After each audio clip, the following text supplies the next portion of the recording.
So, you, Captain Big Dick Harry, you joined That's my me. one-on-one coaching program. That is you. Mostly to work on your sex life. And I said before we went live here, before we started recording, I said, do you think you could sum up what you wanted from the coaching in one sentence? And you sort of struggled to put it in one sentence. And I'll let you tell this in your own words in a second. But I feel like when you first joined, I guess, our little community or our little club, our little cult, you felt like, or I felt like you're a little bit lost. I felt like you wanted like a bunch of different things. It was almost like you came and said like, man, I got all these problems. I don't know how to fix any of them. Did you feel a little like overwhelmed at the start? And do you want to maybe talk about some of the things that you wanted to change or what you wanted to work on and improve? Yeah. Overwhelmed that's the emotion that I've been feeling, for a long time because there's just so many different things that I want. Um, Hmm. in terms of, you know, uh, romance, in terms of career, in terms of creativity, in terms of my body. Like there's just like an endless amount of things that I wanted. And I guess I signed up to coaching initially because, okay, I wasn't really happy with my dating life. Mhm. But then when I dig deeper into the unhappiness, then it's like, okay, why am I unhappy? Then your brain tries to rationalize, okay, you're unhappy because you don't have someone, to sleep with, or you don't have intimacy. And then if you just keep asking your brain, okay, why am I unhappy? It just generates millions and millions of reasons. So it's like, oh, maybe I'm unhappy because I'm not 72 kgs and 10% body fat. Maybe once I get there, I'll be happy. Or maybe I'm not happy because I don't like my job. Maybe I'm not happy because. So then it's just like, cool, let's just generate 30 different things to fix my unhappiness. And I guess I just went into coaching with like, can I fix any of this? Like, and just, yeah, just kind of like throwing shit at the wall and just seeing like, is any of this going to fix my unhappiness? Like getting any of these things. But in hindsight, I it's not the think, thing. Yeah. yeah, I was going to say, I think you more than any of my other coaching clients.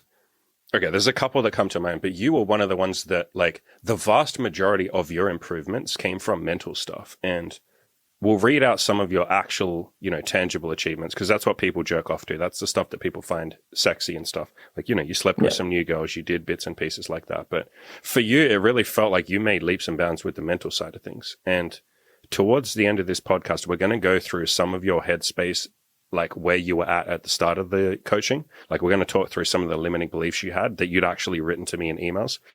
And we look back at them now because you and I looked at them a couple of minutes ago and we're like, man, I don't even recognize you now. Like you're just like a completely new human being, like 12 or 13 weeks later, like holy fucking shit. So you've definitely made headway in the headspace side of things, but let's really quickly blast through because again, this is the shit that people care about. This is like the headline. It's almost like obligatory at this point.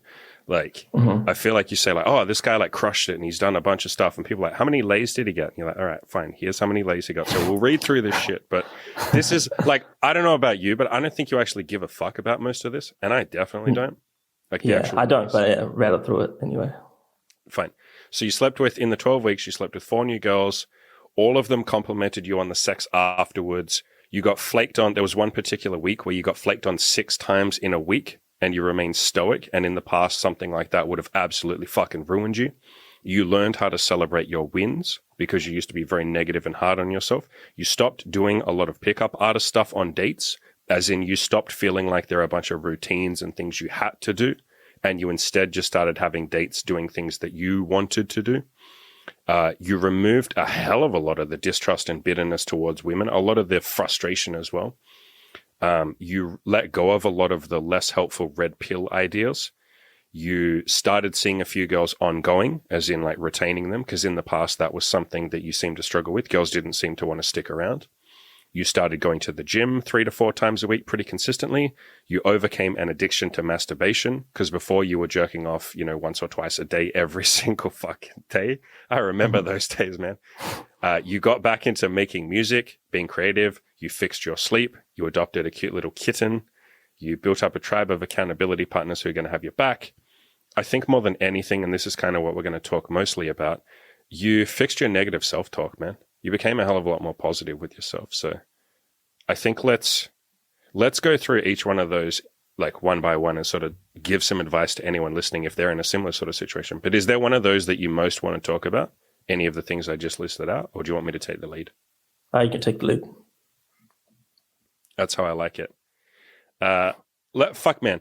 Here's another one that we didn't even read out. Let's do this one. You wrote, and this is an exact quote from you. You said, after a decade, you wrote this at the end of your coaching. You wrote it in the Facebook group. After over a decade of suicidal depression, I finally feel like I'm winning the battle over my mind. Let's talk about that, man. Like, what was it like before? And where are you at now? What was your headspace like before? Is this just negative self-talk, or is it like actual fucking, I really don't want to be here. This is just too much. Like, how bad was the depression? Like, it was more like a manic depression. Like, there's periods of like extreme highs and there's periods of extreme lows. And in the extreme lows, there was like suicidal ideation. And that has been going on for like a long time. But it's never to a point where like I'm planning it or like I'm doing anything to take it. It's just kind of like a fantasy. Like it's a form of escapism. It's like, It would be nice, But there's always like, hell no, I'm never going to do this. Like, I don't have the courage. I don't have the balls. Like, people love me too much for me to even, So, but that's always been a background thought. Like, and it's always been, because people look at me and they're like, oh, you have it so good. You have X, Y, Z, blah, blah, blah. How could you be suicidal? Like, but that's not like, it doesn't matter what's outside of you. It's just like, it's literally just negative self-talk. And if you keep believing these stories over and over again, it just becomes like a self-fulfilling prophecy. And then you just create this monster inside your head. And sometimes the only way is like, how do you escape yourself? That's what depression makes you feel like. It's just like, cool. The only escape from yourself is to, end it. And that's like the only rational thing that, that negative monster inside your head tells you is the solution. So that was always like a background thought. And I guess the decibels of that would kind of go up and down depending on some external factors in my life. And I think the difference now is I don't have that thought. I mean, maybe I do fleetingly, like just like for like a minute if I'm just having like a really bad day. But then now I'm like, okay, like this is not me. This is a thought. There is something that I've done potentially that triggered this. And like, it's so simple to think about, but literally 90% of the time it's like, I'm tired. It's like, okay, I'm tired. So I'm having this negative thought. Okay.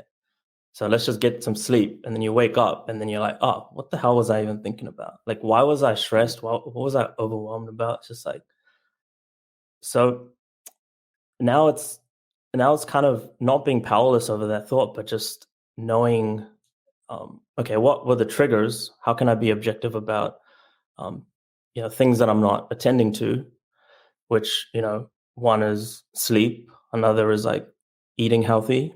Another is it's literally the basic things that you're not attending to. And it's just, I feel like it's a way that your mind essentially is telling you, hey, something's not right. Change something. Like, it's a warning system. And it's funny you said like, and this happens a lot when you're depressed, especially when you start getting down those really dark paths of thinking like, fuck man, maybe suicide is the only way to escape this. It's like you're running from your own mind. Like that's what that is. And so we escape with, porn, alcohol. In your case, I think it was like jerking off a hell of a lot. we try and run away from our mind. And I think you've realized, or you've definitely have realized that, fuck, man, the only solution is to stop running from my mind and literally turn towards my mind and say, okay, fine. Like, my mind is it seems like this scary, fucked up, dark place. What if I just shine a light on it and figure out what's going on? What if I look inwards? What if I question some of my negative thoughts and say, is that true? What if I say, like you did, why am I depressed? Why do I feel like this? What is wrong? How can I work on that shit? What can I do to turn some of these negative thoughts into a positive one? So running from it, it seems like a solution, but we can't run from our own mind. We're stuck there 24/7 for the rest of our fucking life. It's like, at some point you got to turn back and say, all right, let me look inside my mind and figure out what's going on. And the next thing you wrote in the group after that was, I brainwashed myself with positivity. I think that was a huge part of the way you turned it around, was like, what if every negative thought I have, I just replace it with a positive one? And you don't always believe the positive thoughts at first. That's why we call it brainwashing. Yeah. You have to sort of surround yourself by as much positivity as you possibly can. But I think for you, something that really, really, really helped was some of the books that, me and some of the other guys in the group recommend that you read, like Letting Go. But for you, you really seem to click with like Loving What Is by Byron Katie and those kind of concepts. So I guess in a couple of sentences, like, how did the book help you, or how did it help your mind? Or so for anyone who hasn't read the book, Loving What Is, and I guess Letting Go as well, more than anything, it's like a book on just telling yourself that everything's okay. Like, nothing's actually wrong. Anything that you say is wrong is just in your head. So and it's deeper than that, but how did the book help you mentally? Or how did those concepts help you?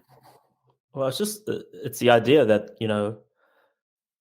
there is no real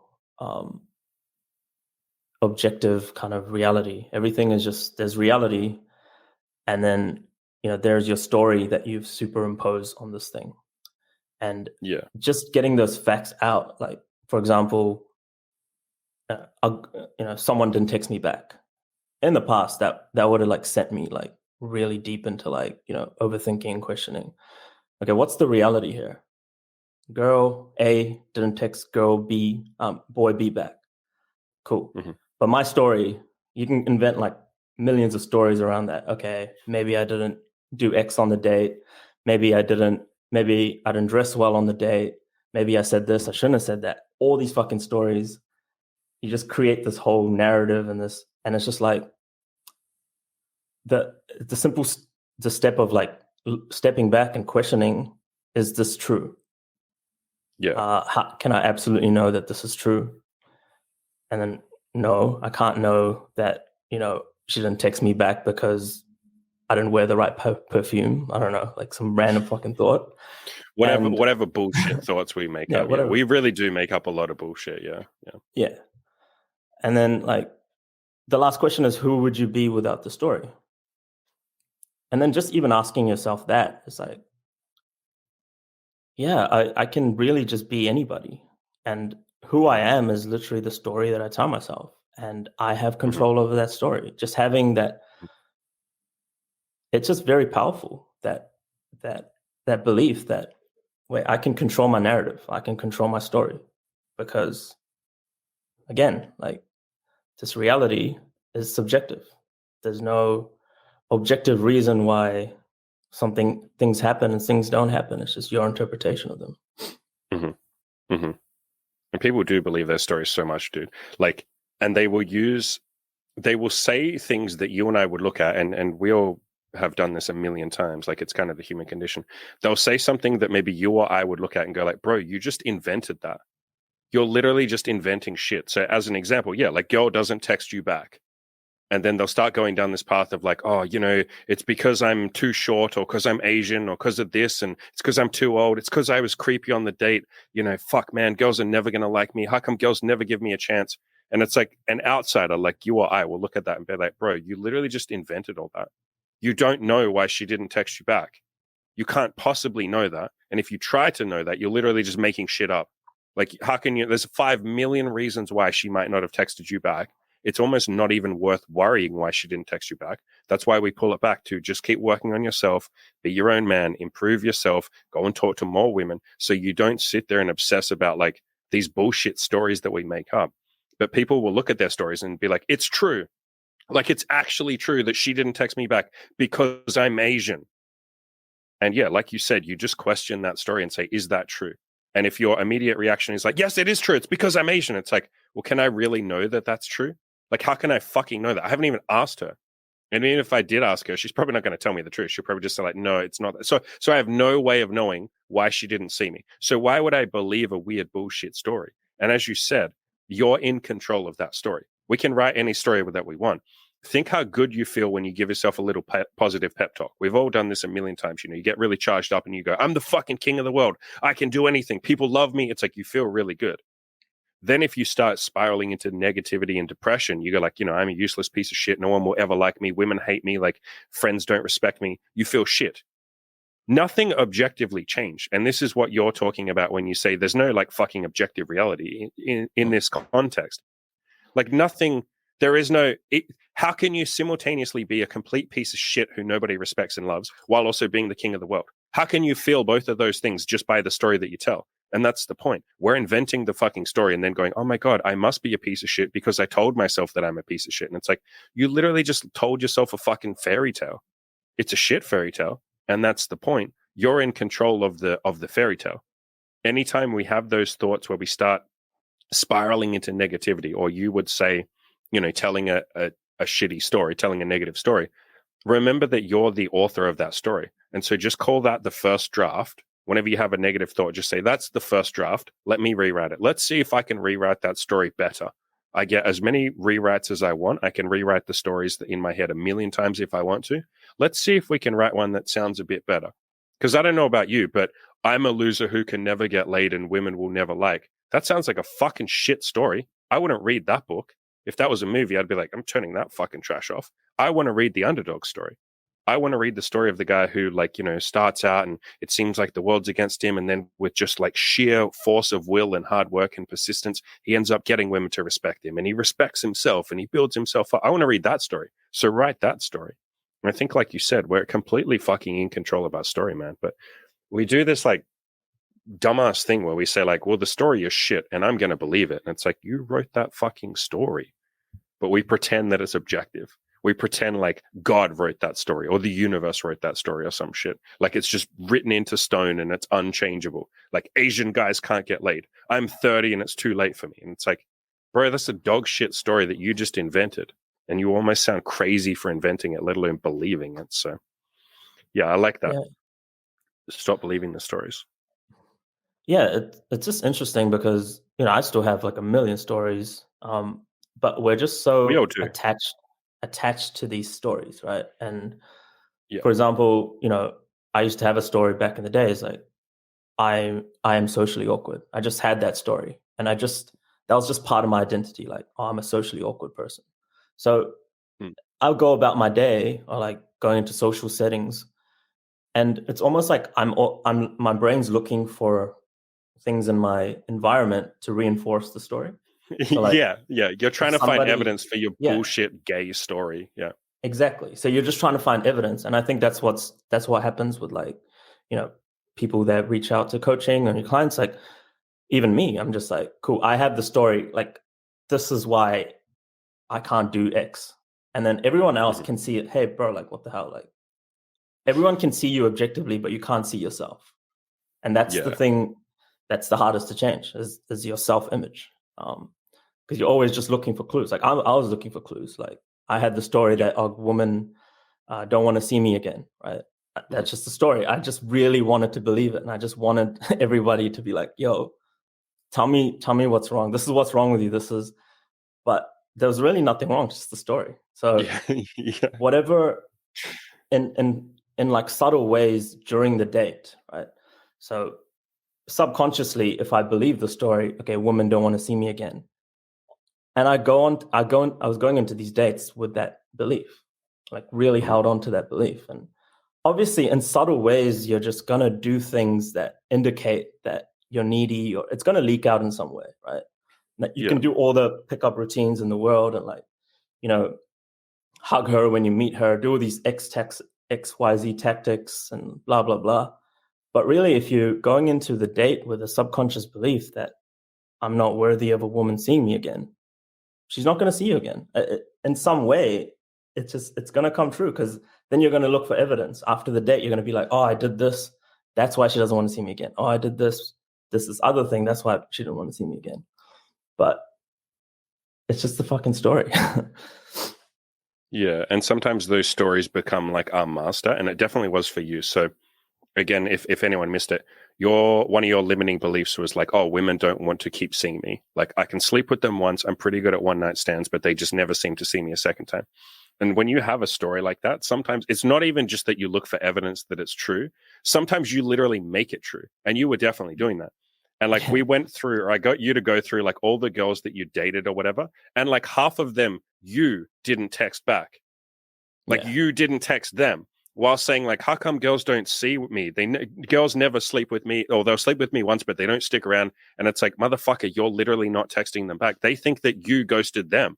And we do this. I did this myself in the past. It's like you're so stuck in a story that you sort of tell yourself, you don't mean to do it, but you tell yourself, what's the point of even trying? They're not going to stick around. So why should I text her? She'll probably just like hurt my feelings again. And I can't be bothered. Like, why would I bother texting her? And so we don't mean to do it, but it's like we don't do the things that we would need to do to keep them coming back. Like, we literally don't try. We basically quit, or like we opt out of playing the game because we go like, well, fuck, yeah, I'm not even going to try. And then, you don't get the results. Mate, I had a comment on my YouTube channel. I just did a video on this actually, where this guy wrote this long thing about how bald guys can't get laid, which is fucking hilarious because yes, they can. I'm here telling you that they can. But like, it was this long thing about how bald guys can't get laid and there's no point trying and blah, blah, blah. And even if you could get laid, like, you know, you'd only sleep with a really ugly girl and like all this kind of shit. And as I pointed out when I did a video on it, that guy's not going to try. If he believes that he can't get laid, if he believes that women won't like him, if he believes he will never find love and intimacy because he's bald, like, why would he try? Why would he go on a date? Why would he open himself up to pain and suffering and rejection? He's going to hold back. And so any women that he does meet will just meet this weird, closed off man who won't even open up, who doesn't try, who doesn't show them his real authentic self. And so, they don't want to see him for a second date because he's weird and closed off. And so, the very thing that he's afraid of, he will get. And you were definitely doing that. And, you know, we all kind of do that. So it's been nice to watch you sort of move out of some of those stories and go like, fuck, man, maybe girls do like me. And just like giving them that chance to see if they do like you. And some of them have. Like, it's been nice to see that. Yeah. Let's talk a little bit. Like, you kind of touched on the like manic depressive stuff. And maybe that's a rabbit hole that we'll save for a little bit later.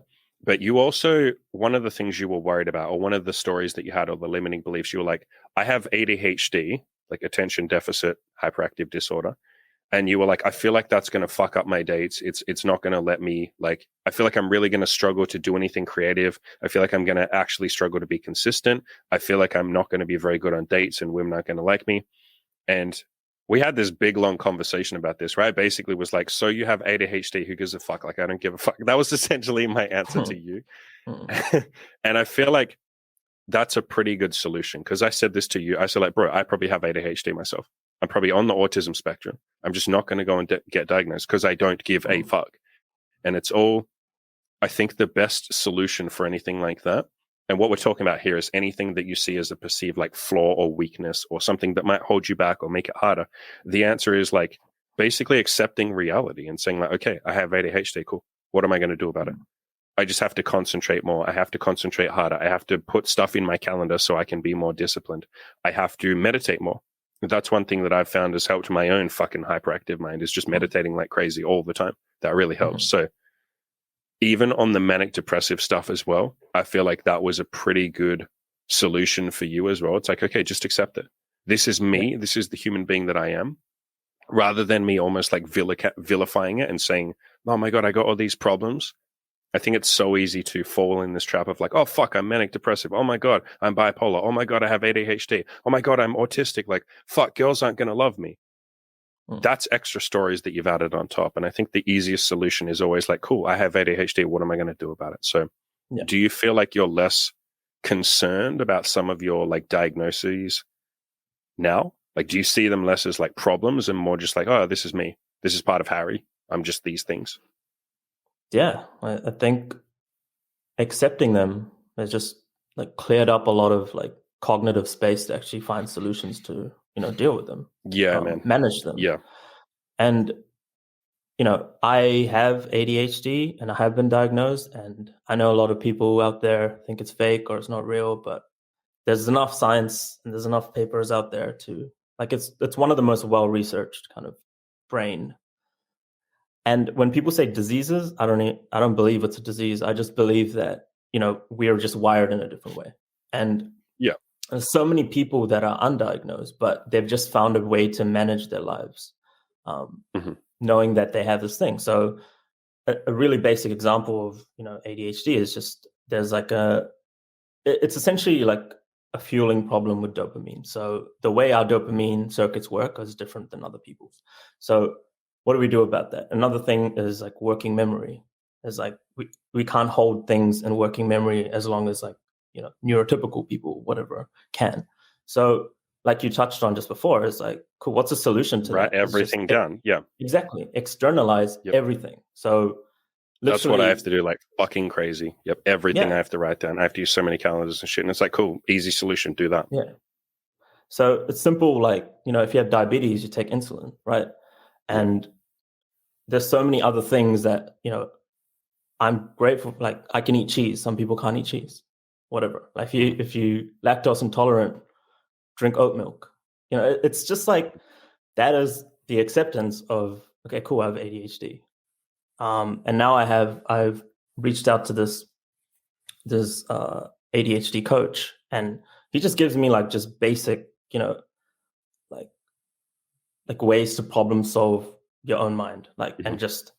and another thing I learned recently, it's very basic adult things that it's crazy. Someone who can be 32 years old with a good career, but still like struggles with you know cleaning and like just basic adult stuff because just my brain is just so overwhelmed. So then he's just given me one of the things I've been struggling with recently is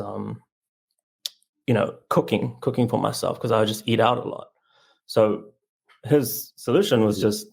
Hmm. just automate your cooking. Just on Sunday night, just decide what meals you're Yep. gonna have in the week coming ahead, and then just cook once or like just cook twice a week. So you just know like every Sunday you go out and you get groceries, you come back and you cook.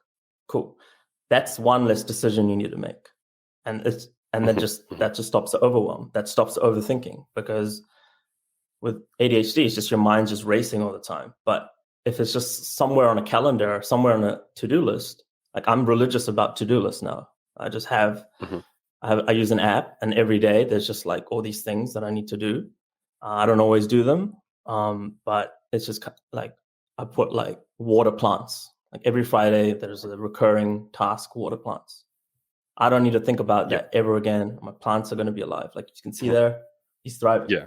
So yeah, it's just like accepting whatever it is. People can put labels, people can diagnose you with whatever the fuck.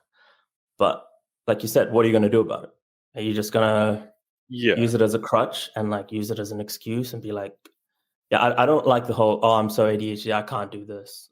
If I didn't have Yeah. blah, blah, Yeah. blah. Yeah. Yeah. Yeah. I used to Yeah. be like that. I used to just like, again, it's just stories like about why I can't do this. And it's Mm. almost just like a cry for attention, I guess, for and pity and be like, oh, like It if can be that. only, Yeah. yeah, Sometimes. it can be that. For me, it was sometimes it was like that. I was like, oh, like I wanted attention, like, oh, I'm a bit different, or like, Mm. if only I didn't have this, then I could, it's some kind of like, yeah, for me, it was a bit of that as well. Even with the Mhm. manic depression stuff, it was kind of like, oh, look at me, I'm special. Like something like quirky or unique about me, and Mhm. there's this darkness, and it's almost like I held it in a way which is like I wanted attention, like a little bit for it, and also it just gave me an excuse to not do stuff because I always had like, oh, I could do X if only I wasn't, I didn't have manic depression, or if Mm. only I didn't blah blah blah. But now accepting that I don't even put labels on it, but just accepting this is how my brain is. Okay, what can I do? And just coming up with things, again, just very like basic things that are not novel. It's like meditate, cool, not novel. Go to the gym, not novel. Eat healthy, like go for a walk. Like going for a walk outside every day is something that I need to do. Being out in greenery, and all these things give you the dopamine, like the dopamine that your brain is lacking, and and you just need to do these things. Like, and if you don't do the things, then you're gonna struggle. But if you do the things, you're gonna thrive. It's really as simple as that.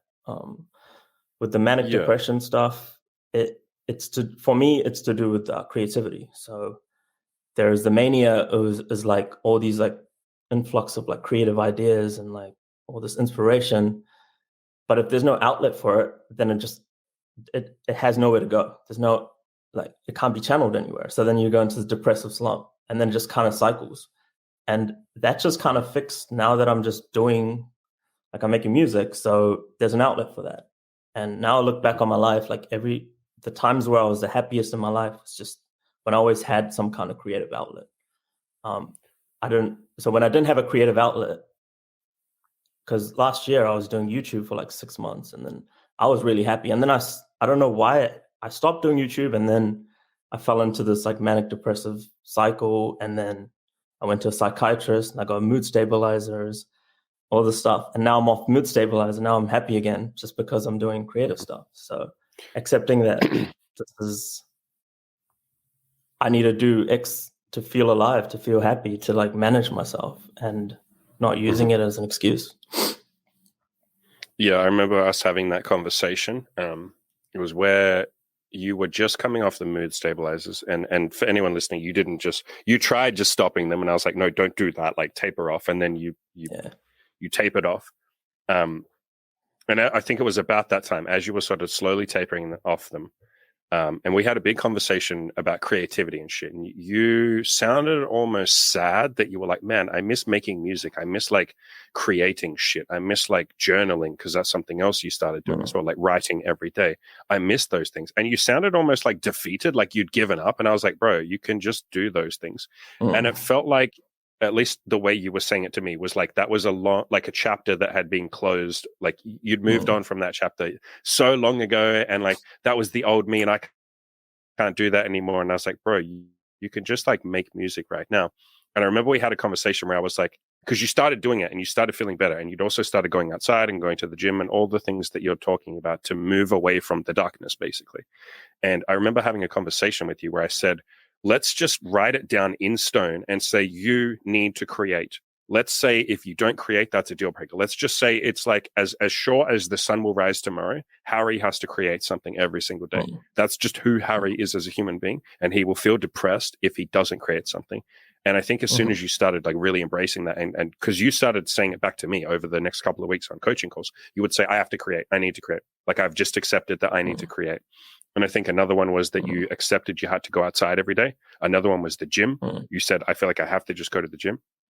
I think a lot of the time we fall into depression, and then because we feel depressed, we don't do the things that make us feel better. And it just keeps spiraling and getting worse and worse. And then, yeah, sometimes we do get to a point where we're literally fucking suicidal. I was there in my early, teens, all the way up to about like 21, 22. You were obviously there. And it's so much harder to pull yourself out of that. Or it can be a big challenge to say like, fuck, I don't feel like doing anything, but I need to do anything. I need to do something. And if you can just make yourself do fucking anything, like even just go for a fucking walk, even just go to the gym, like start clawing out of that hole or that rut. Yeah, man, like everything does start to snowball, and you do start to feel a lot better. So, you're off I think it's worth saying you're off the mood stabilizers now. That's made making music easier for you as well, because they sort of numbed. For anyone who doesn't know, antidepressants and antipsychotics and mood stabilizers and all of that can kind of like take the edge off the negative feelings, but they also take the edge off the positive feelings. And so it's like you're just like stable. That's the point. But we don't necessarily want to be. It's like they raise the floor, but they also push down the ceiling. So you're just permanently here. So you can never go to the highs. You can never have epiphanies. You can never have like amazing climactic moments or anything, because it's just like, I don't feel anything. and you do something massively exciting that you know should be making you feel excited, but you just feel like, yeah, I guess that's okay. So it's been Yeah. nice seeing you come off that as well and get back into the music. It seems like that's something you're really passionate about. Yeah. And when you talked about like, I had these like manic feelings and I would have all this fucking energy and I had nowhere to channel it because I wasn't going to the gym. I wasn't, having cool dates and seeing friends and do all that kind of shit. You're still seeing friends, but you weren't like doing shit that you really wanted to be doing. And you said I didn't have any outlets. You kind of did though, man. And not a positive outlet. I feel like that's what the masturbation was. Like you jerking off like 2 times a day. I feel like that's your body just going like, I have all this fucking energy. I have all these like frustrations and like desires and shit like that. And just, it's more energy than anything. I have to do something because I feel like 2 times a day is pretty fucking compulsive masturbation. I don't know how your dick even worked at that point, but it doesn't work. That's no, bro, that's like me when I was looking at porn, when I was like really, really, really addicted to porn. It's like your dick like literally doesn't work half the time. Like you have like a fucking soft erection is the best you can get. And if you do see a chick, it's like, bro, your dick's just like not working. Like you have to sort of like apologize or just be like, oh, I hope she doesn't notice. You have to like try and, bro, I don't know about you, but I had so many moments where I would like go into the toilet, like a girl would be in my bed. I would go into the toilet or the bathroom and I would literally like jerk off. I had lube in there and I would like jerk and get myself really fucking hard and like almost edge myself. Like I'd be in there for like 5 minutes, like jerking. Then I'd quickly have to run back in, put the condom on. Fuck, it starts going soft again from trying to get the condom on. And then I try and stroke it and like just to get it in her pussy. Like, I don't know if you're ever that bad, but like, fuck me, man. Like the things we did just to escape the actual problems. Hey, like that was pretty bad. I've done something. Like, like one of the reasons I guess I enjoyed like tying, like doing BDSM and like blindfolding and stuff was like I could never get my penis hard. So when a girl was blindfolded, sometimes like I'd be like, okay, can I get hard? 90% of the time I couldn't. So I just go take like Viagra and I come back, which should be blindfolded on my bed. So I needed to do that. I did like, that a lot too. Yeah. I weaved that into the role play. Like you can't have you can't have daddy's dick yet and shit like that. You have to wait for the Viagra to kick in. Yeah. Yeah. Yeah. She's like, fuck me. And you're like, no, you're like, you need to wait 30 to 45 minutes, please. Like daddy's going to go get his Viagra. You need to wait for it. Yeah. And like, let's be clear. Like we're both in our 30s. Yeah. I feel like we live in weird fucking times, man. Where like 2 30-year-old men are saying like, and this was happening in my fucking 20s as well. 2 30-year-old men saying like, my dick doesn't work when I have a hot chick naked in my bed who wants to get the dick, and like, my dick doesn't work because I jerk off too much. Like, that's when you know there's some real fucking escapism going on. Like when your dick doesn't work and you want it really bad. It's a vicious cycle because it's just kind of like, do all this work on myself. I, dress well, look good, go out, either with the dating app stuff. Like, I spend a lot of time taking some good photos. And then in my PUA days, like learning text game and all this bullshit.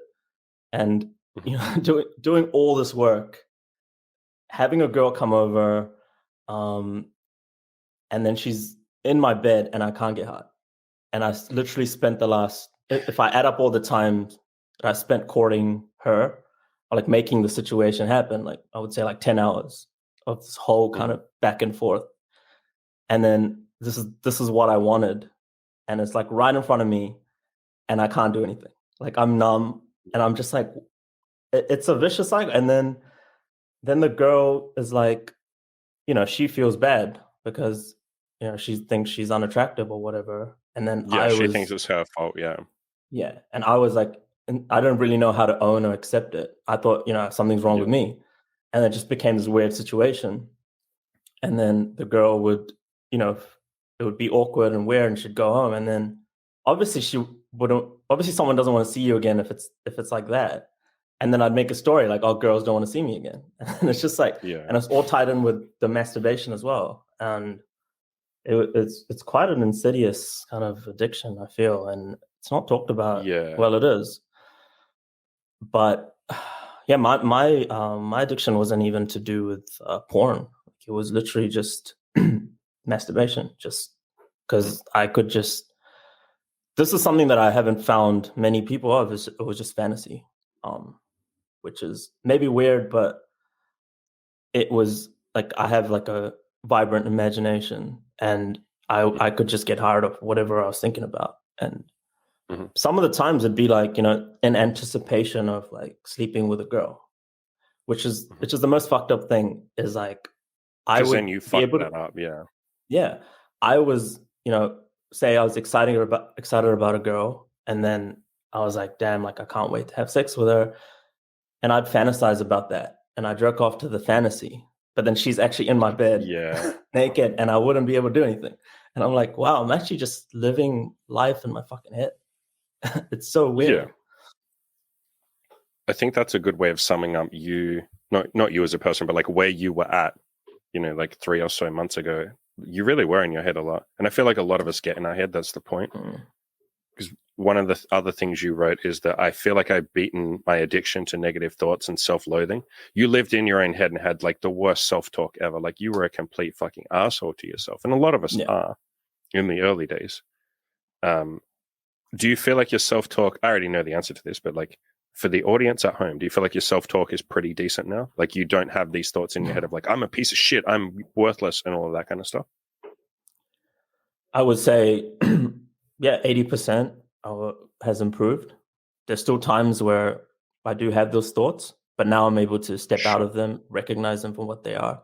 And all the time, they're just related to my moods. So if my mood is down, then you're going to have a negative thought. And then that's the spiral of it. So you have a bad mood, negative thought, and if you follow the negative thought, it's going to trigger even worse moods. So you're just kind of like in this cycle of like negative thought, bad mood, that triggers more thoughts. And I was just like, cool, this is the cycle. And just stepping out and recognizing that, okay, why am I feeling this way? Is there a trigger? What is a trigger? Cool. I'm tired. How about I take a nap? Take a nap. 20 minutes later, no negative thoughts. Like, why am I feeling this way? Okay, I haven't gone to the gym today. Cool. Go to the gym. And another thing recently is just vitamin D. Because I'm dark skinned, I have like, a deficiency in vitamin D. Since I moved to Melbourne, obviously it's not the most, it's nice today, but it's not the most sunny place. I used to live in Sydney. So that's something that, because I used to love walking, being out all the time. So I used to get my vitamin D without consciously thinking about it. Now I'm like, oh shit, this is actually literally a chemical reason why my mood's bad. So now I'm like, cool, have I been taking my vitamin D supplements? I haven't. No. Have I taken fish oil today? No, I haven't. Cool. Those two things, scientifically proven to like help your mood. So if I do all these things and I'm still feeling shit, then there's always some kind of trigger. And the negative self-talk is just always, for me, related to my moods. So when I'm happy, I feel like the fucking man. Like I have so much like good things going on in my head about myself, almost like delusional self-belief. And then when I'm feeling shit, it's almost like the complete opposite of that. It's like delusional, like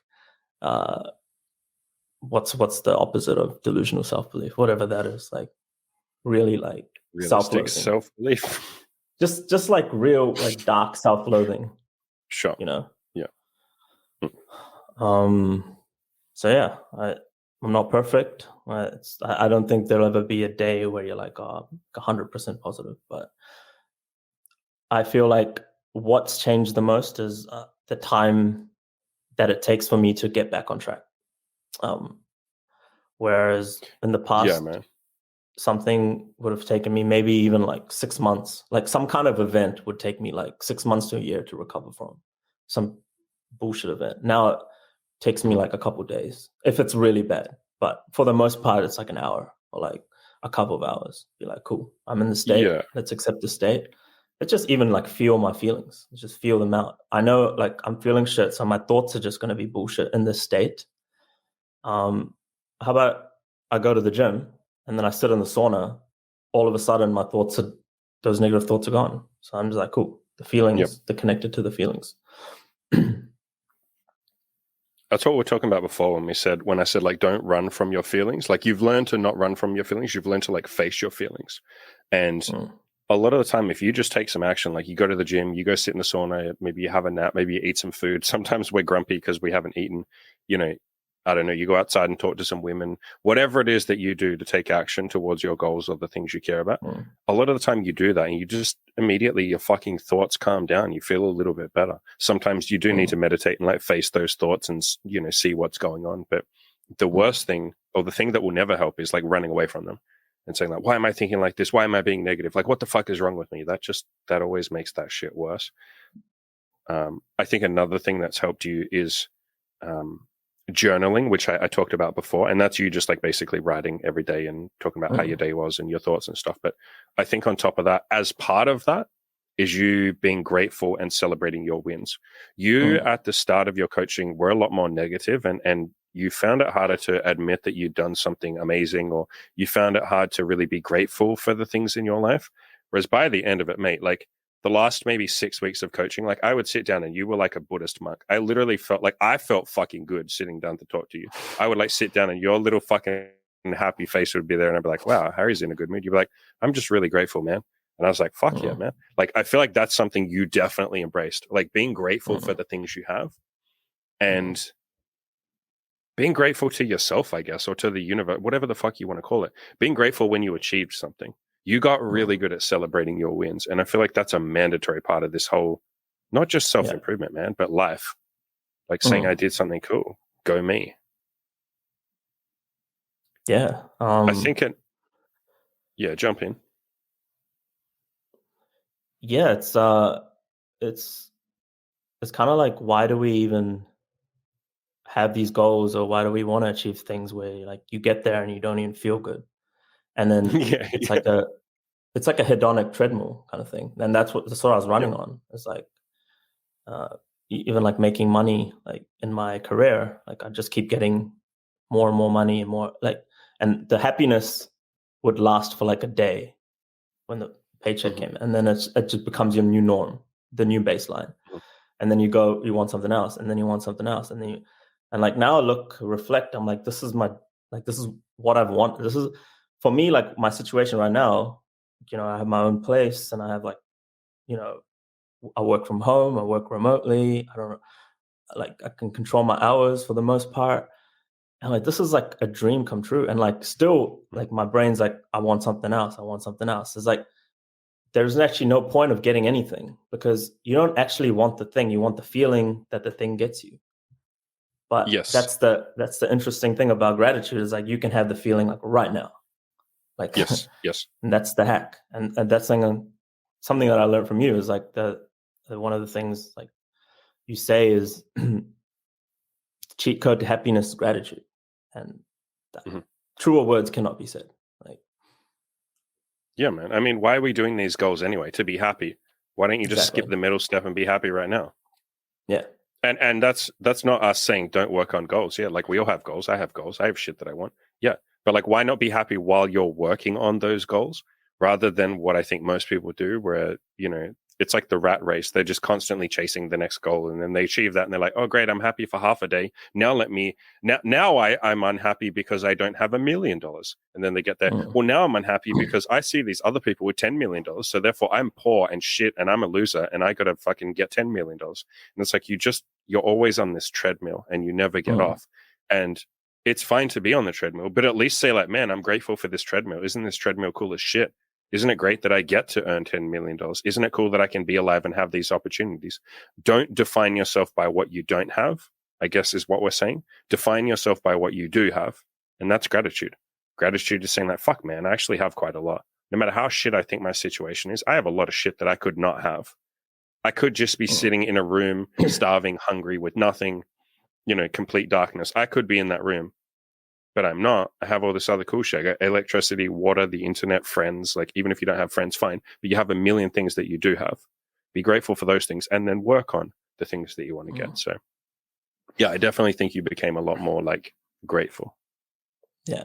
I think on that, like, just thinking about, like, goals and things, like, yeah, we want these, like, for example, like, yeah, right now, one of my goals is, like, you know, I want to get to, like, 8 to 10% body fat. That's just a goal. But then Naval, this internet entrepreneur, Naval Ravikant. I love has this thing, Naval. it's like, Yeah, I love him. yeah. He's So great. one of the quotes is like, desire is a contract you make with yourself to be unhappy until you get the thing that you want.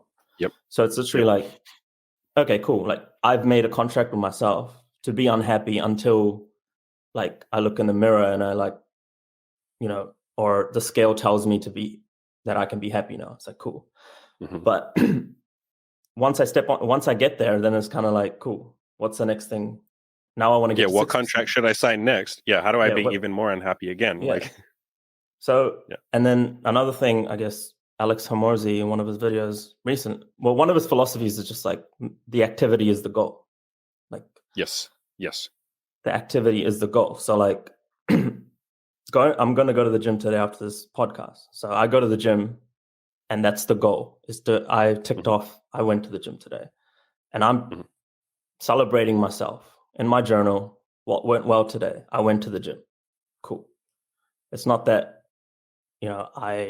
but if the goal was I want a 6-pack, then today I go to the gym, I come back, and I'm a failure. and you're like a in loser. My head, Yeah, you're a loser. I'm a failure. So I'm living life in a fail state. So it's weird how our minds work, and there's all these like just simple cognitive hacks, and gratitude is just one of them. Yes, that, like a lot of people don't really use, and I think that's one of the most powerful. Very simple, very powerful. Oh, it's such a cheat code, bro. It's like literally just everyone listening, pause the podcast, pause the video right now, look around the room and come up with 10 things that you're grateful for and write them in the chat. It doesn't just have to be in the room you're in, but I can think of fucking 50 things in this room right this second right now. Write down 10 things that you're grateful for, either in your room or in your life, and put them in the chat below. I'll be very interested to see. And maybe, Harry, if you give a shit, you can read them too. But I'll be curious to see what you guys say. Because you'll write down those, and I'm more curious to see. So maybe write down 10 things you're grateful for, and then immediately afterwards say how you feel now that you've just done the exercise. You'll come up with the 10 things you're grateful for, and some of them will be really small things, like I'm grateful for the lights in my room. I'm grateful for this fucking mouse in my hand. Like, I'm grateful for the little things. I'm grateful for this microphone. You'll do the exercise, and you'll just feel so fucking good. Like, I'm not saying all your problems are immediately solved and the world is perfect, but you at least feel 50% better than you did before. And so it's like, it's such an easy cheat code. It's like, what if I just do that every single day? Wouldn't that mean every single day I feel good? And it's like, yes, I do this every single night. You journal every single day, which is, basically the same thing. It's like, I just come up with a bunch of shit I'm grateful for. And I do it more than every day. I do it multiple times a day, but every night in my calendar, because otherwise I'd forget, in my calendar, what am I grateful for? What am I happy about? What successes did I have today? Which is, what you talked about before, giving yourself credit for your achievements. I do that every day. Like, what achievements did I do today? But man, it's such a fucking cheat code. And yeah, we get to skip the middleman. We don't have to sign that contract with ourselves to be unhappy until we get the thing. It's like, why don't I be happy while I get the thing? And then I'm not going to be miserable for the rest of my fucking life. Because I think I've made this point pretty well over enough podcasts. And I think it comes across in my coaching as well and all of that. But like, I'm not happy because I've had threesomes or because my girlfriend is in a, open relationship with me and we fuck girls together. I'm not happy because I made $50,000 the other month. I'm not happy because, I don't know, what other cool shit have I done? Because I'm good at sex. I don't know. Whatever the fuck that it is that people think like, oh, this shit's cool. It's like, that shit is lovely. I'll make it clear that I really fucking like that stuff and I'm really grateful. That's not why I'm happy though. I'm happy because I do gratitude exercises. I'm happy because I'm grateful for that shit. And there are a lot of guys that have better, maybe that's not the right way, but like maybe cooler lives than I have. They've achieved more. They've gone further. They have $100 million in the bank. Like they've done some, like fucking Elon Musk and people like that.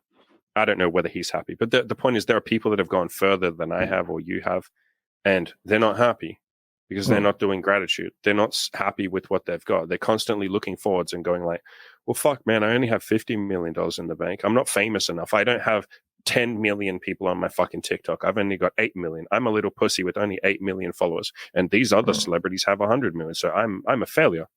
And it's like, mate, you can just play that game forever and be miserable forever until the moment you sit down or look in the mirror and say, fuck, man, when am I going to choose to be happy? And it is a choice. That might sound controversial, especially if anyone's listening and they're depressed or something like that. And fine, there's other chemicals and shit going on, but like you can at least make the choice to start being happy or start working towards happy or start changing the things that are making you unhappy. So that's always a choice that we have.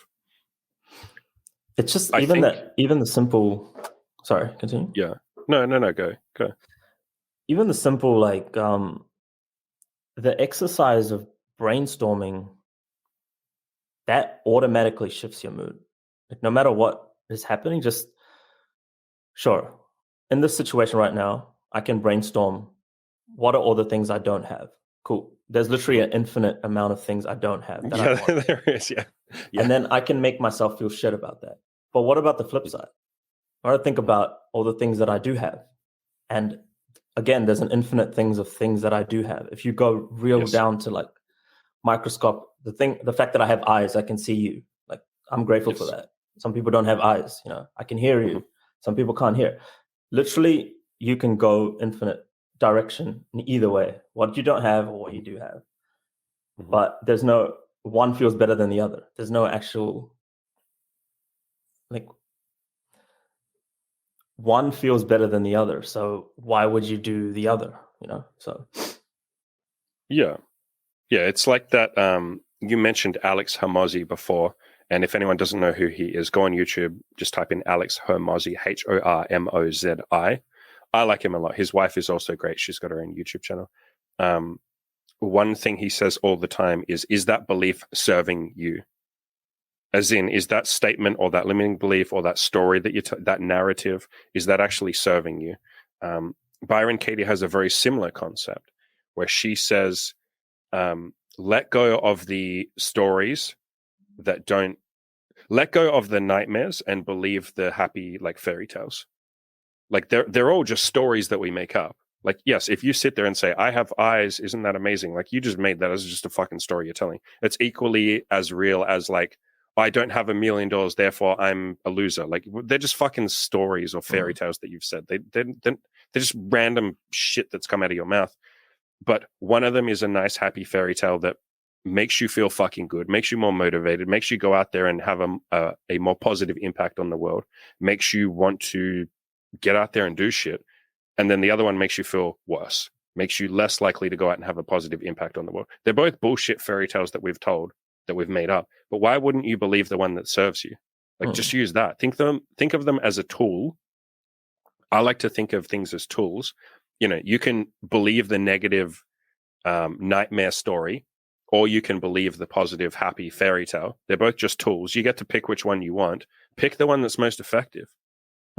Like, literally pick the one that will get you the results that you want. You say you want to be happy. You say you want to achieve these goals. Why would you believe negative stories and negative beliefs and limiting beliefs? Does it make you, I talked before about the guy who left a comment saying, I'm bald, therefore I can't get laid, blah, blah, blah. Does that help him? Does that serve him? Does that get him closer to a happy, fulfilled life? Does that get him anything that he wants? Fuck no. It does the opposite. The same as you before, when you had the limiting beliefs of, like, women don't want to stick around, women don't like me, they'll never see me for more than like once, like a one-time sex thing. That doesn't serve you. And as soon as you realize that it's just a story that you're telling yourself, or it's a tool, it's like you can put that tool down or put that story down, let go of it and say, okay, what's a better story? What's a story? Even if it's false, even if I'm making this story up, like, I'm a god and every woman wants to date me, like, that's a false story that you just made up. But, like, does that help? Yes, fine. Then fucking believe that story. You have to believe the negative one. So, yeah, just even if it's delusional, like, it's more useful to believe like a delusionally, like, positive self story than it is the flip side. Like if you just move through the world thinking you're the shit and, like, every girl wants you, you're gonna, even if when you go and approach a girl, like, you're gonna carry some kind of confidence. Even if she doesn't, like, you're gonna make her day. You're gonna spread positivity. And if you're walking around the world just delusionally positive, it's net positive for everybody. Everyone you interact with, you're gonna make them feel good in some way. What's the alternative to that? Is if you walk around the world insecure and awkward and shy and, like, all these stories that you're telling yourself, like, I can't talk to people, like, girls don't like me. You're going to walk around with your shoulders down, and then people are going to feel uncomfortable around you. You're going to make other people feel uncomfortable. Either story is true. Like, either way, you're right. But which one Mhm. is more, not even thinking for yourself, just like what's better for people around you? Like, would you rather be around a delusionally positive person or like a delusionally negative person? Like everybody knows nobody wants to be around the latter. And even as you say that, like I know there'll be people listening that go like, "Oh, but this is all like woo woo shit." Like I don't want to lie to myself. I've had coaching clients say that to me, where they're very much like based in truth and they care very much about truth and fact and logic and reason and all of that. And so they say like, "But I don't want to tell myself a false story." And I say, "Okay, that's fair, that reasonable. Yeah, I even agree with that." I don't go around telling myself false stories that like I don't tell myself I'm the shit. What I do though is I tell myself the actual logical, rational, real truth. I talk about reality. So you talked about this before when you used the example of like, oh, if a woman doesn't text me back, in the past I'd say, oh my gosh, she hates me. I must have done something wrong. But I will pull myself back to reality and say the actual reality of what happened. Mm. Guy texted girl, girl did not reply. That's reality. So if Yeah. you don't like the idea, if you're someone listening and going like, well, I don't want to tell myself like false fairy tales and tell myself I'm the shit when I'm depressed. I don't want to lie to myself. That's what quite a few people have said to me. Don't lie then. You're already fucking lying. You're literally lying and saying like women will never love me. I'm a piece of shit. I can't get laid because I'm bald. That's a fucking lie. You have no Mm. evidence for that other than the bullshit fucking that you've invented in your head. You're already telling lies. So stop telling lies. I'm all for not lying. Tell the truth. Just say, up until this point, I have only slept with 3 women. That's the truth. Or, you know, right now I've approached like 5 women and none of them gave me a phone number. That's the truth. Or I have not had sexual intercourse with a woman for 6.5 months. That's the truth. Mm. Stop lying and then adding extra bullshit lies on top of it. Like, oh, women will never love me. I will never get laid. Like, that's lies. You're lying.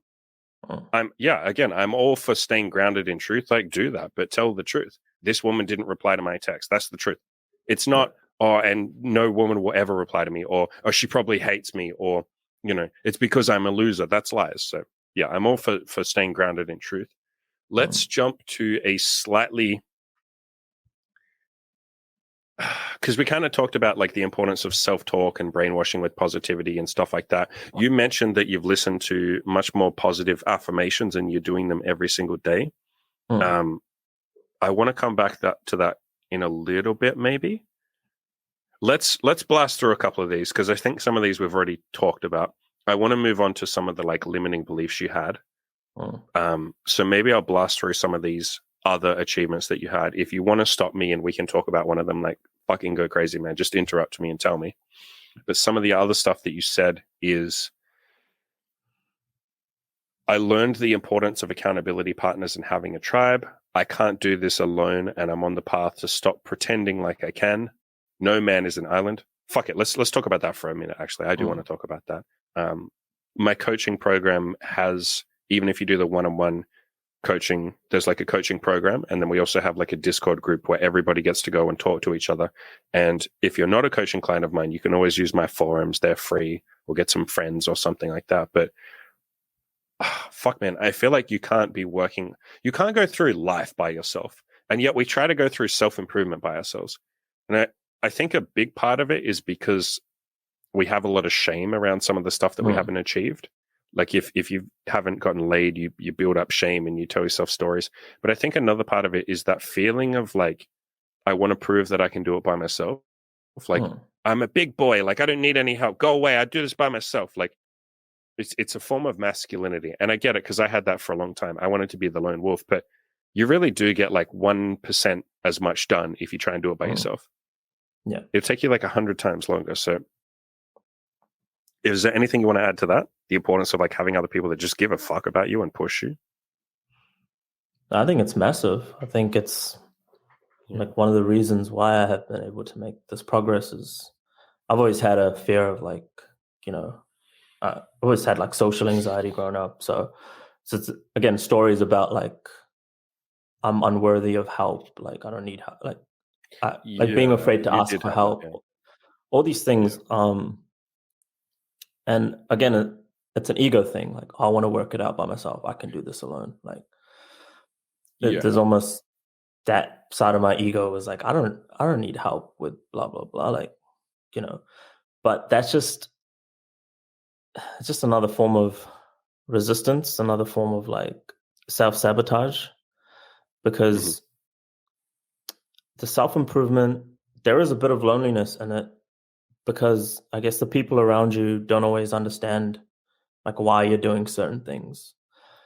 And just the fact that there's other people on the same path as you, and just knowing that, and seeing them share their own struggles and their own thought processes and what they're working on, just kind of gives you inspiration and gives Hmm. you solidarity to like keep going for what you're doing, and not like questioning, and not having the people around you who, not everyone's into self improvement. That's cool. Everyone's people around you are happy with their lives, and they're just, doing what they want to do.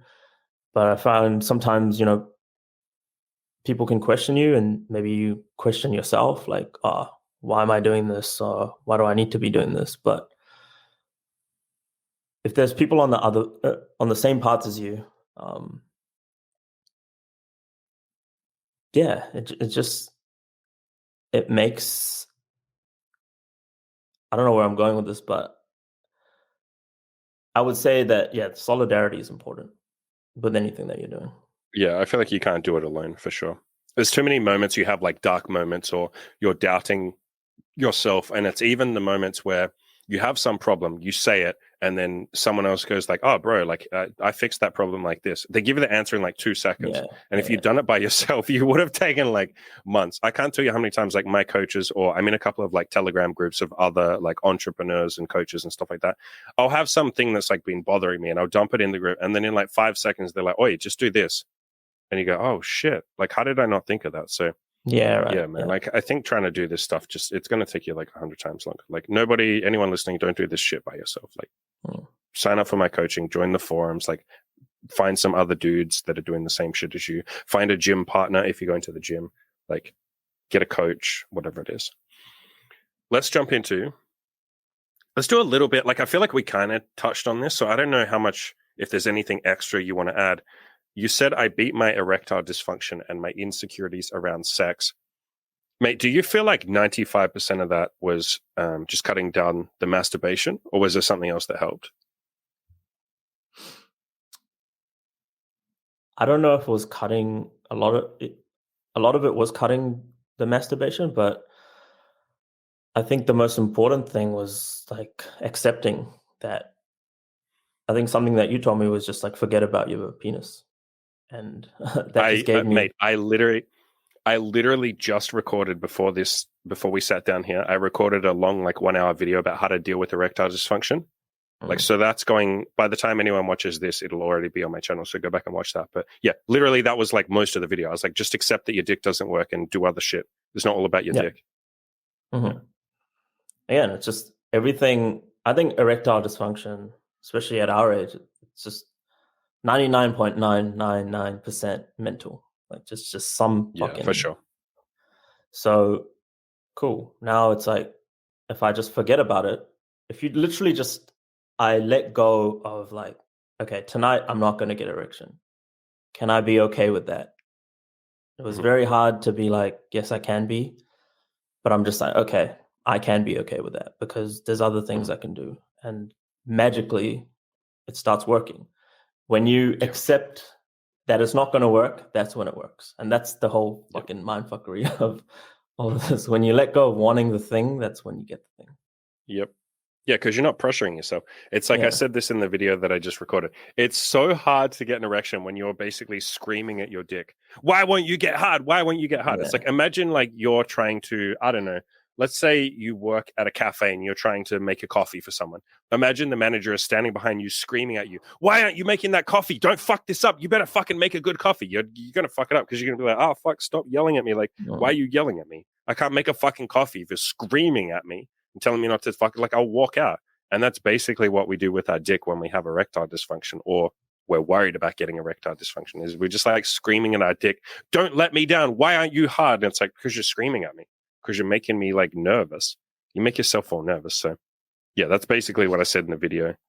I think that was a big game changer for you. That's the game changer that I give most people. It's like, bro, especially you, someone who had already done quite a bit of BDSM and some kinky Mm. sex, and you already understood foreplay how much fun it is and how girls get more pleasure, and certainly they get more fun out of all the foreplay and the teasing and the domination and being tied up and, you know, all the shit that doesn't involve your dick. And your dick is like almost the cherry on top. It's like after you've seduced her and made her feel good and teased her and gotten her off and all of that, then use your dick. And if you just take away the dick bit, it's like, well, I still did everything else. I still gave her 95% of what she would have got if I had my dick working. So, but I think for guys that aren't used to that kind of sex, as in they're used to literally just, they kiss a girl, they take her clothes off, dick is hard, put it in the vagina, then yeah, I see how it can be a scary thing. It's like, oh, if I don't have my dick working, I can't do anything. It's like, break out of that and say, what can I do? It's that age-old statement. My dick isn't working, so what can I do? Like, what can I do right now? What solutions are there to this problem? Yeah. And yeah. Sorry. Yeah, just to add a little bit to that is just again letting go of the stories about what a soft cock means. Like I just had so many stories about that. Like, yeah, like I'm not a man. Hard, yeah, I'm not a man, blah blah blah. I'm just, is that true? If I can't get hard, does that make me less of a man? Is that true? No. It just means I can't get hard. It is if you tell yourself it is, and that's the point you're making. I told myself it's like that. If you just say reality. Dick isn't hard. That's it. Man standing there naked with a soft dick.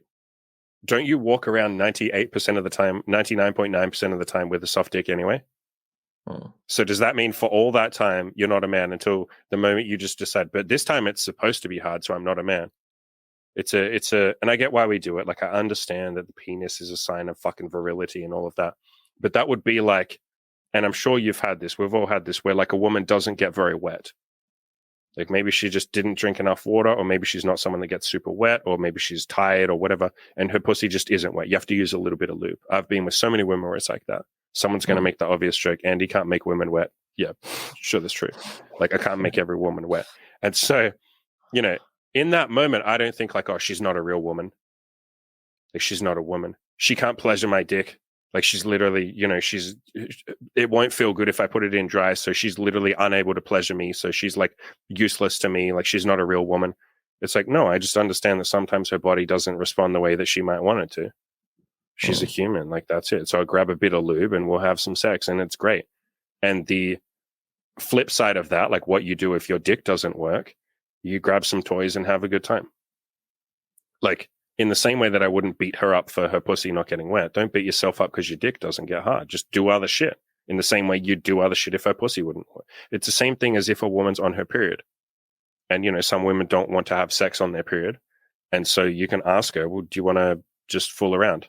Are you cool giving me a blowjob? What about a hand job? What about anal sex? There's plenty of girls that say like, yeah, I'd love to do those things. I just don't want to do like penis in vagina when I'm on my period, but we can do other shit. And you have a good time. A woman gives you a blowjob, you fucking come. What? That, you're not going to say that sucks. And so the same thing here. It's like, oh, my dick doesn't work. Let me use a vibrator and make her orgasm. You think she's going to say like, well, you teased me and tied me up and made me feel amazing and made me feel sexy and told me how fucking pretty and hot I am. And then you gave me a mind-blowing orgasm. And then you gave me a big cuddle afterwards and we laid there for half an hour and talked. And then, you know, you walked me to your car and you said goodbye. Like, fuck, man, that was the worst night of my life. Like, no woman ever said that. It's like, you made her feel good. That's all she kind of cares about. You had a good time. She had a good time. So, yeah. Let's jump to. So one thing you said is that, like, with the brainstorming, you said brainwashing myself with positivity is probably the number one thing that I'm going to take away from coaching. Yeah, I agree with that. I think that's the number one thing you learned. I thought it was woo-woo BS, but it does work. I've listened to positive affirmations every day now for the past few months, and it's made a world of difference to my mental state. Being kind to yourself is the most underrated self-improvement hack. The reason that I want to highlight this is you even said, I thought this was woo-woo bullshit. And so many guys like hear some of these, like, they're really just like hacks or shortcuts or cheat codes. So many guys hear this shit and they're like, oh, that's like fucking hippie woo-woo bullshit. Like, I'm not going to listen to that. It's like, it will still work, even if you don't believe it's going to work. If you just do it, you can, that's what brainwashing is. You don't believe the brainwashing at the start. That's the point. But you repeat it enough times. And at some point you're like, fuck, okay, you know what? this audio book is telling me that I do deserve happiness and I can do whatever I want. Fuck it. Maybe they are a little bit correct. So I really like the way you phrase that of like brainwashing yourself with positivity. And so guys listening, like you really don't have to believe it. You didn't at the start. It still fucking works. And was there a magic moment where you were like, fuck, maybe this isn't woo-woo? Or was it just kind of like gradual? Was there some moment in time? No, I just think it was just gradual. Mm. And just in hindsight is just we're brainwashing ourselves anyway. Like I was brainwashing myself for like 30 years with negativity and I wasn't happy with my life. So Yeah. I spent a month brainwashing myself positivity and my life is better. Like I'm happier. So Yeah. I don't have to believe it. No one has to believe it. Like whatever we're talking about today, like no one has to believe it. It's just like this is what worked for me and like try it, see what happens. I think that's a good way of saying it. Just try it. And your story is so similar to mine, dude. I've talked about this like in my depression article. When I was at the point where my life fell apart and I was super depressed and suicidal and all of that, and I started like, my parents like basically said, you have to go to a fucking counselor. Otherwise you'll kill yourself, which is true. I probably would have. The counselor taught me like essentially to look for the positive. And I had this moment where I was like, oh, this is all bullshit. Like, fuck this. The world is pain and suffering and my life sucks and all of this. But I had this moment exactly like what you just said, where I was like, I've been negative, like, and I've thought the world sucked and I've said nothing but like negative thoughts for the last 15 years. That didn't make me feel good. What if I just try saying nothing but positive thoughts? Like all I'm allowed to say is positive thoughts. What if I just try saying like 1,000 positive thoughts a day, 10,000? It really was that many. I was like obsessed with it. I would spend like fucking 12 hours a day just doing nothing but thinking positive thoughts. Like literally it was all I did. And I was like, let's just see what happens. I didn't think it would work. I was like, this is fucking stupid. Why would this stupid shit work? But I was like, I've tried the opposite. I am at least intelligent enough to know that I probably do want to run the experiment. I can't just try being negative all the time and saying, well, that's the only way that the world is. I got to try the opposite. Like I'm a man of science. I want to try both. It has to be a control, like, A versus B. Like I got to do that. And yeah, you try being positive. You feel good and you're like, fuck, this shouldn't be working, but it is. Fuck. Like maybe I was wrong. You have that moment where you're like, fuck, maybe I was lying to myself when I said the world was shit and my life sucks and poor me. Maybe that was just a story. And maybe all the positive shit is just a story as well. Like, fuck, maybe there is no good or bad or happy or sad. It's whatever the fuck I decide. And that's the moment you basically become God. Because you're like, I get to write the story. I get to say how my life is going to go. I get to say how I'm going to feel. You can't always fully control your emotions, but you get what I mean. I get to choose what I'm going to do with those emotions. So I think on that note, another thing you said was like, after 8 years of self-improvement, I realized that looking better, making money, getting laid don't mean shit if you're not having fun in the process. So these last 3 months, I've tried to dig deep and figure out what makes me happy and doing what I want as opposed to doing things just because other people are. Everyone's version of happiness is different. And I want to continue to prioritize mine above everything else in this world or above anything else. And on that note, you also had like a couple of dates with girls where I just said to you, do you remember when we had the conversation where you said like, I don't know what to do on dates? And I was like, well, what do you like to do? And I made you come up with like 10 things to do on your like fun things to do on your date. Was it you that said like, I can't? Yeah, it was you fucker. You said like, there's not 10 things. Remember? You said like, there can't be 10 fun things to do on a date. There's no way. I gave it to you as homework.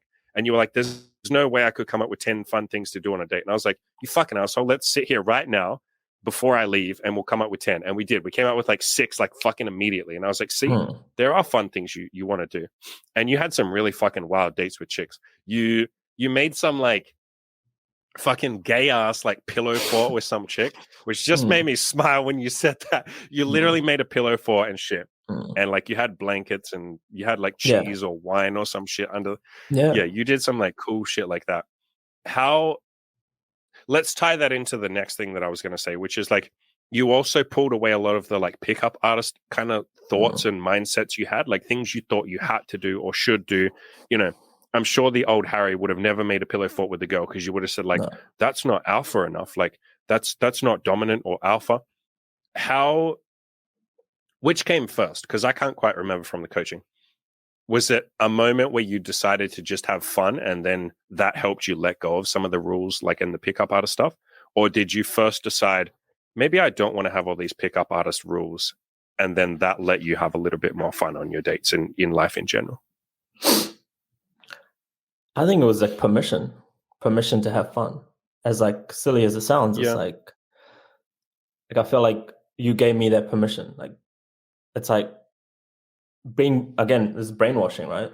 I was spent time in these PUA communities brainwashing because I feel like they're cultish in a way. I think they are cults, but so I've been brainwashed to think, this is the only way to do it. Like I have to, you know, go on dates in this way. I have to like escalate in this way, blah, blah, blah. So it was almost like robotic. Like I didn't see, because I was so brainwashed to believe that this is the only way that I could like get women into my life. Because I felt like as I was not enough. Like I was not enough, not cool enough, blah, blah, whatever stories. So I just created this false character who was like, alpha masculine dude who's just smooth. He knows what he's doing. And I did that. Like it was almost like a robotic routine.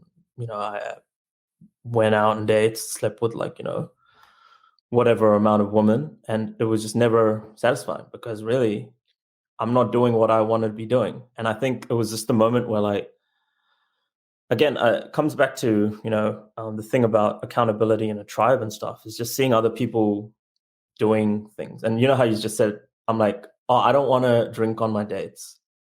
And then you just being like, then don't drink. And I'm like, true. Yeah. Like it seems so stupid and so like basic, but just being able to reflect that to somebody else and someone just being objective, being like, it's easy to give someone else, just see someone else's like problems and just solve it for them, but you can't seem to solve your own. Always.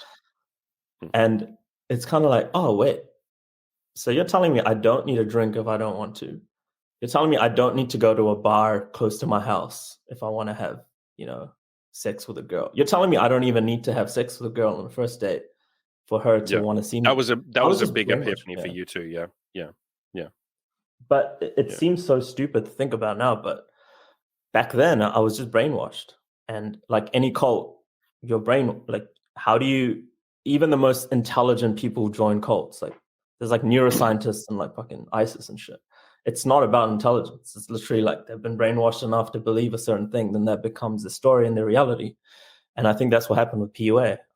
It just became like, this is what a high value dude needs to do. I need to demonstrate my DHV, like in conversation. I need to like all this bullshit. I laugh about it, but being in the group and just being like amongst just normal dudes doing normal shit and not using routines and lines and still, having the dating sex life that they want. And I'm like, oh, maybe I don't need to do all this. Who's telling me like, I don't need to do. And so, yeah, it was that. I think it was just you giving me permission to just have fun. And I think a lot of this stuff is we were all looking for permission from other people to do what we really want to do. But really the person we're looking for permission from is ourselves. Right? If you just give yourself the permission. And I think I remember you just telling me like the random stuff that you used to do on dates, like used to go high five strangers and stuff. And with the girl that I was with, would walk around like high-fiving random strangers and shit. Yeah. So like there was like a PUA like thing about like, oh, this is the routine that you have to do, high five stranger routine. Like this is how you guarantee to get laid on the first. Like you can create a fucking routine out of anything, like some bullshit. Like one dude's figured out how to get laid based on what he wants to do or what he wants to have fun doing. And then now he's just told everyone else to follow this template. And I think one of the things I got from you is just like, just do what you want. You can still get laid. Yeah. It doesn't really matter what routines or lines or bullshit things that you say. Sure, there's things that matter, like take good photos, have a good marketing campaign. That's how I see Tinder. Like just it's a marketing campaign for yourself. Yeah, you want to put your best foot forward. You want to look good. You want to dress, improve your appearance, whatever you can do to do. All these things matter, but the things that don't matter that's the stuff that I was emphasizing so much, which is like, just take all of that away. how can I? What do I actually like to do? Okay, I like to go. What do I fucking, want? Yeah, I like going to museums. Okay, why do I? And then just very basic stuff like you used to meet girls, at a train station, and then like or like outside somewhere, and then you used to decide like, okay, just doing something spontaneous. That's a date idea. Mhm. Why does it always need to be this routine like thing that I was? Yeah, it's crazy to think about. Like that's how I was brainwashed, given the permission Yeah. to not be that way. I think the way I see it, and like, I'll jump in and say, I don't think every single pickup artist person in the entire world is like brainwashed or a cult or any of that stuff. I think some of them can get that way. I think maybe quite a lot of them can get that way.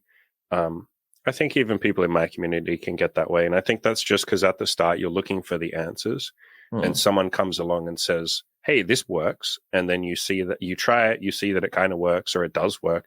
And then you make it into like a superstition or a Bible. You say like, this is the only way, this is the correct way, this is like the holy doctrine and you must do this. It's why I'm very careful and I say like, here's what I do. I don't say like, here's what you must do, here's what works. I never get into that sort of discussion of like, you have to do this, because at the end of the day, I want you guys to do whatever the fuck makes you happy. And I think that's what I tried to give you, or sounds like what I did give you, is like, whatever you want to do, just do that. Another way of phrasing that is pretty much everything works as long as you're doing the basics. Like, be a decently interesting human being, be relatively attractive, talk to enough women, try and have sex with them. I guess you can maybe add in there something like, I don't know, be relative. You don't even have to be nice, honestly. We talk about being nice because we like to, but so you don't even need that. But Yeah.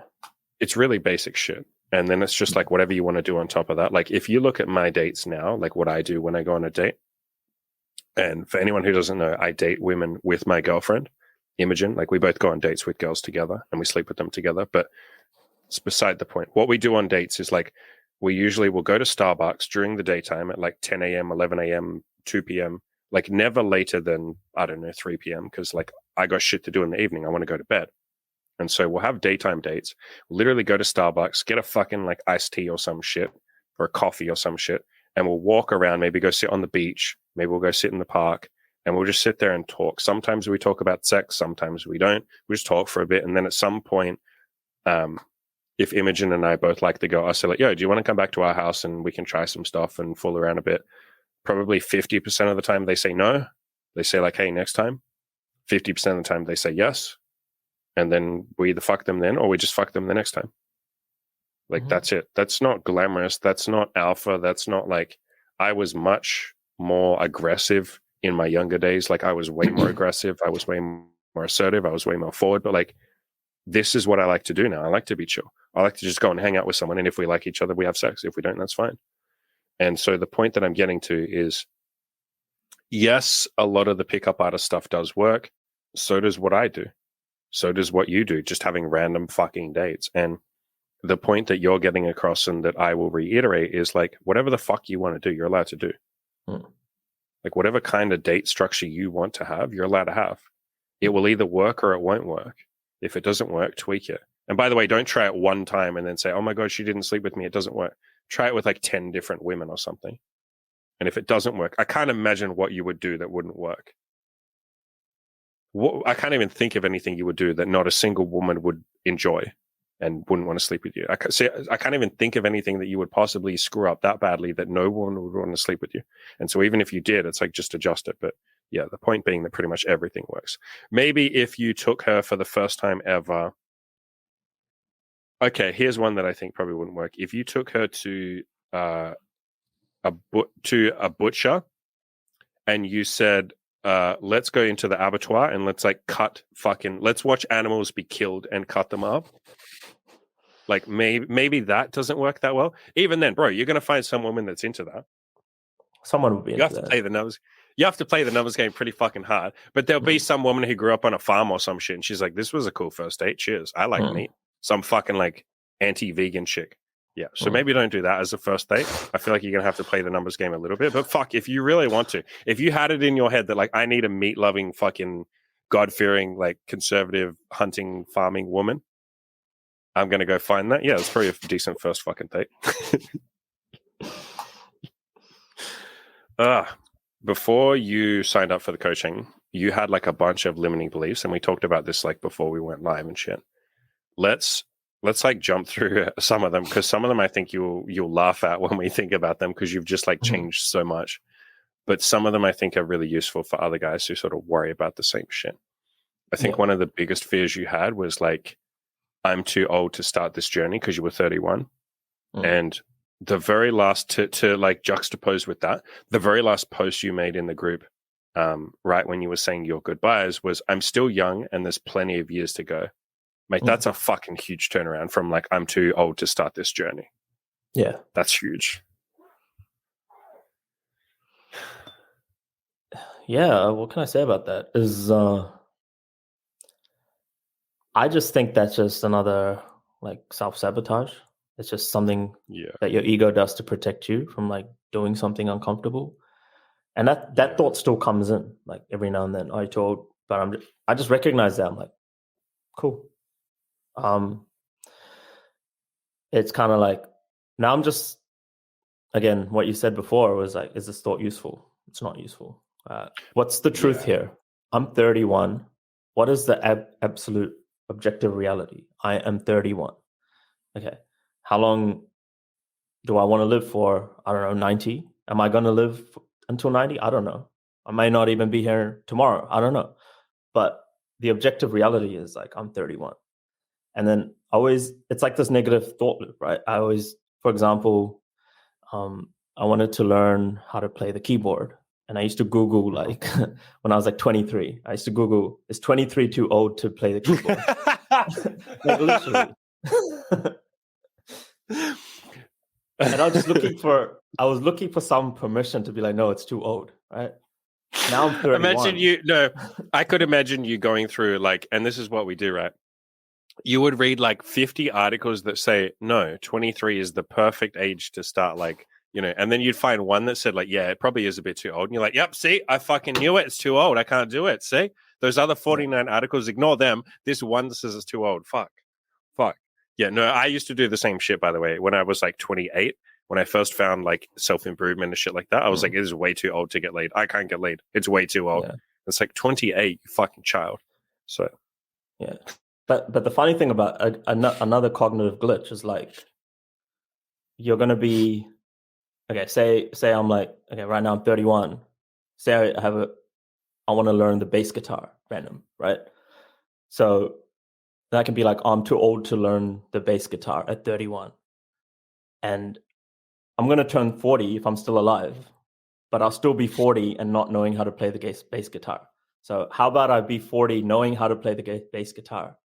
Either way, I'm going to be 40. So it's like that question, again, is just a cognitive glitch. And my mind still does that. It still tries to do that every now and then. But now I just kind of recognize that as, okay, self-sabotage. Those are negative thoughts. There's something uncomfortable that I'm avoiding by taking this action. Again, it's easier to just, be like, oh, I'm too old, cool, comfortable. It's familiar. Whereas, being old and taking on something new is uncomfortable. It's like challenging. It's like unfamiliar. And I think for me, it was like giving yourself permission to suck. And the stories around that. It's like, I'm 31, being a beginner at 31. There's a story attached to that. But what if there wasn't a story, People can change careers all the time. People pick up, new instruments and do whatever the fuck. Like, there's really nothing about your age besides the story. It's literally just a number. I know that's like the cliche, age is just a number, but like it literally fucking is a number. And then we attach stories to it. Yeah. What's going to serve you? Like, serving you is a thought, I'm too old to do X, going to serve you, because you're just going to walk around like in just like a regretful, like that's what I was in, like a regretful state. Like, again, like I was like 23 and I wanted to make music. And then I was like, it's too old to make music. And like 8 years later, like if I just had been just making music for 8 years, like who knows where I would have been right now. But now I'm like, cool, I'm 31. And then if I go into the same cognitive like glitch, I'll be 40 and not having done anything. So I'd rather be 40 having done something. Of course, yeah, it's too old technically to make it quote unquote music if that's something that I want to do. Sure, there's people like fucking Billie Eilish, like 16, like, that story doesn't serve you. It's like, what story serves you? That I just chose that story. I wrote that. Like, I'm still young. That story serves me because it makes me wake up like with like excitement, possibilities. Because no matter how many things I want to do, there's so many fucking things I want to do in this lifetime. But like, if I somehow live to 90 years old, and if I spend 10 years or 5 years of my life doing all these things, then there's enough time to do everything. And I think that's the whole like, obviously you can't do everything, but if you give the time horizon, if you set it long enough, then why can't you do these things? But again, cognitive glitch, things like you have to do everything right now. If you need everything right now, or you can't have nothing. And then I was just stuck in that state. I was like, oh, I want everything right now. I'm too old to do anything. Okay, like I'd rather just do nothing than at least like pick something and just try it, even if I'm too old. Yeah. So what the fuck if I'm too old? I'm going to be old anyway. Yeah. And there's two things I can say there is, when you have that thought of like, I'm too old, probably the one that comes up the most is like, I'm too old to get laid, or I'm too old to lose my virginity. Guys in their 30s who say like, fuck, I'm 31. I haven't lost my virginity. It's too late. I'm too old. That feeling of like, I wish I had lost my virginity, or I wish I could lose my virginity, or I want to, that feeling of like, I want this thing, that doesn't go away.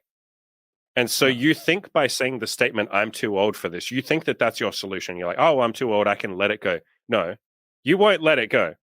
The regret will build up, not down. You think that you're like putting it away and going, it's okay, I won't have that thing. I'm too old. You're not doing that from a place of peace and like, it's okay. Like I'm going to let that dream go away. No, you're doing it from this place of like, fuck, I'm too old. Like, I can't do it. That just gets worse.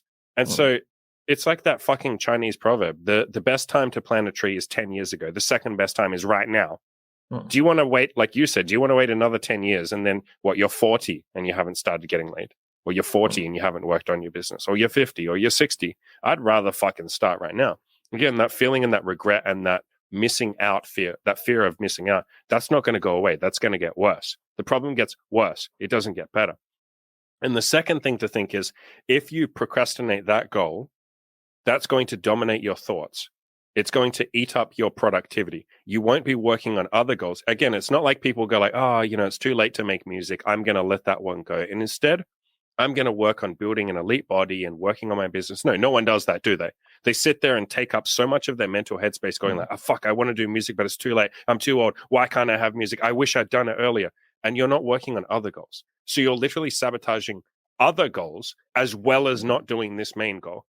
And if you were to do this goal that you care about, like in your case, making music, or for other people, it might be getting laid. For some people, it might be making friends, whatever it is. If you do work on that and handle it and get it to a point where it kind of takes care of itself and it doesn't take so much energy, like basically you handle it, you can then move on to other goals and you'll get quicker and quicker at those. And then you'll move on to the next goal and the next goal and the next goal.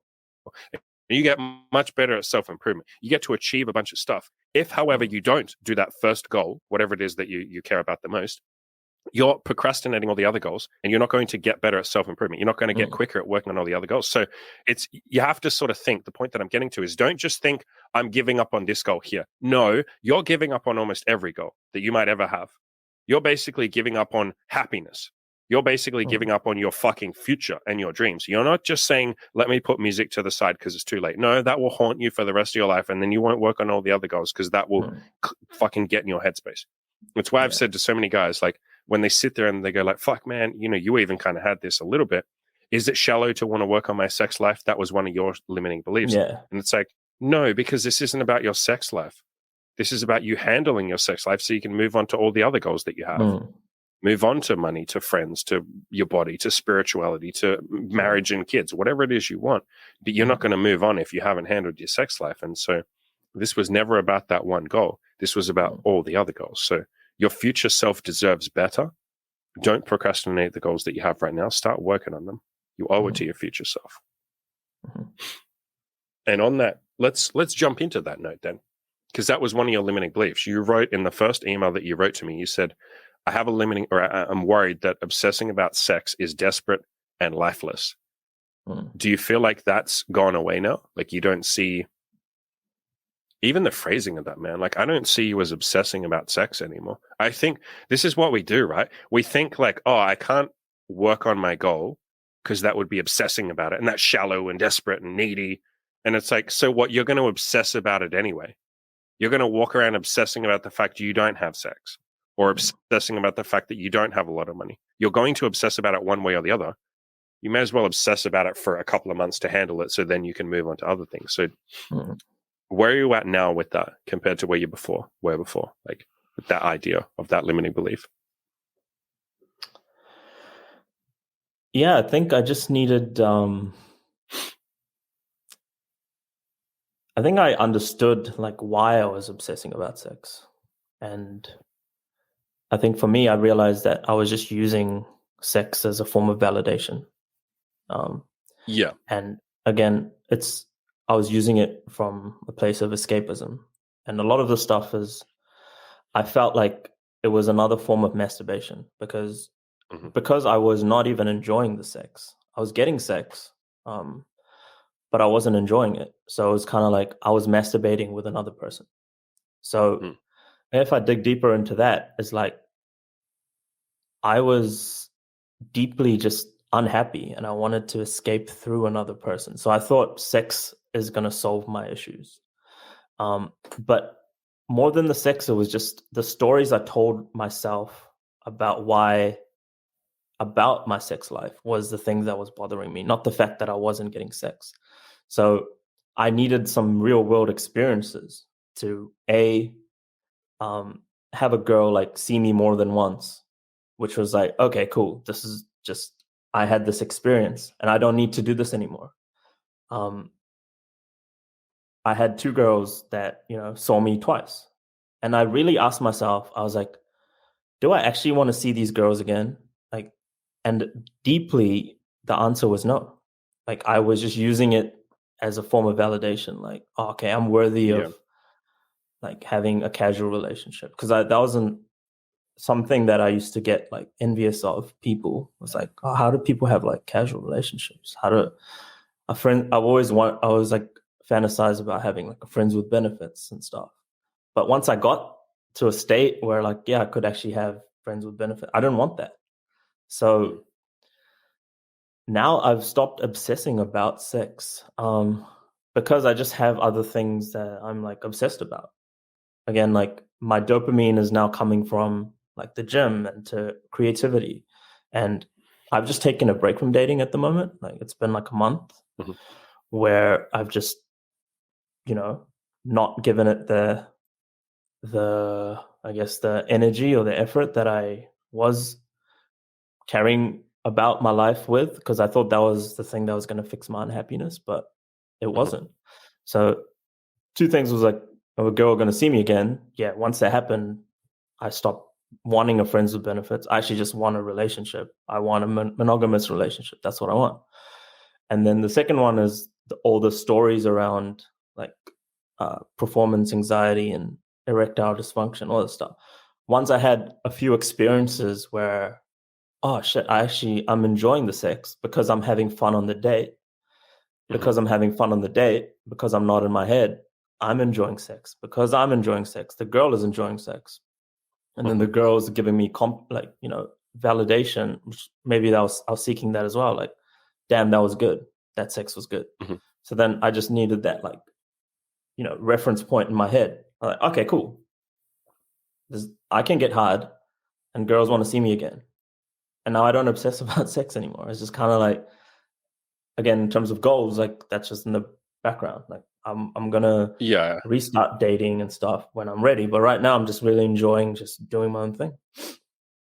Yeah, I think like it's almost like you took away the desperation for it, which again is why I pointed it out to you. They're like, people do this where they go like, if I work on this goal, that would be desperate and lifeless. And it's like, bro, you were being desperate before. You're less desperate now. You're not desperate now. You were before. So Yeah, we do that when we're obsessed with a goal that we haven't actually started working on yet. We tell ourselves we can't work on it because we're going to be obsessed if we do. And it's like, you're obsessed now. Yeah. On that note, okay, let's talk about this. So another one you said to me at the start, like before the coaching, this was a limiting belief. You said, I feel like I have an addiction to dating apps and pursuing sex. Like you were obsessed with sex and addicted to dating apps and you were ashamed of it. We got to a point, remember, where it was in the coaching and you said like, man, I feel like I really am addicted to dating apps. Like, I feel like that hasn't gotten better. I feel like I just keep checking like endlessly, mindlessly, hundreds of times a day. Like, I feel like it's really, I just don't feel good when I do it. And I was like, Harry, dude, like you're allowed to just not use the dating app. And I think you were like, oh, wait, really? And I was like, yeah, like, dude, like you don't have to. And that was when I started pushing you, or I guess you pushed yourself to start going out to some bars and meeting women there, to just meeting women during the daytime, which you didn't do a whole lot of, but like you did bars. You went to a bunch of bars.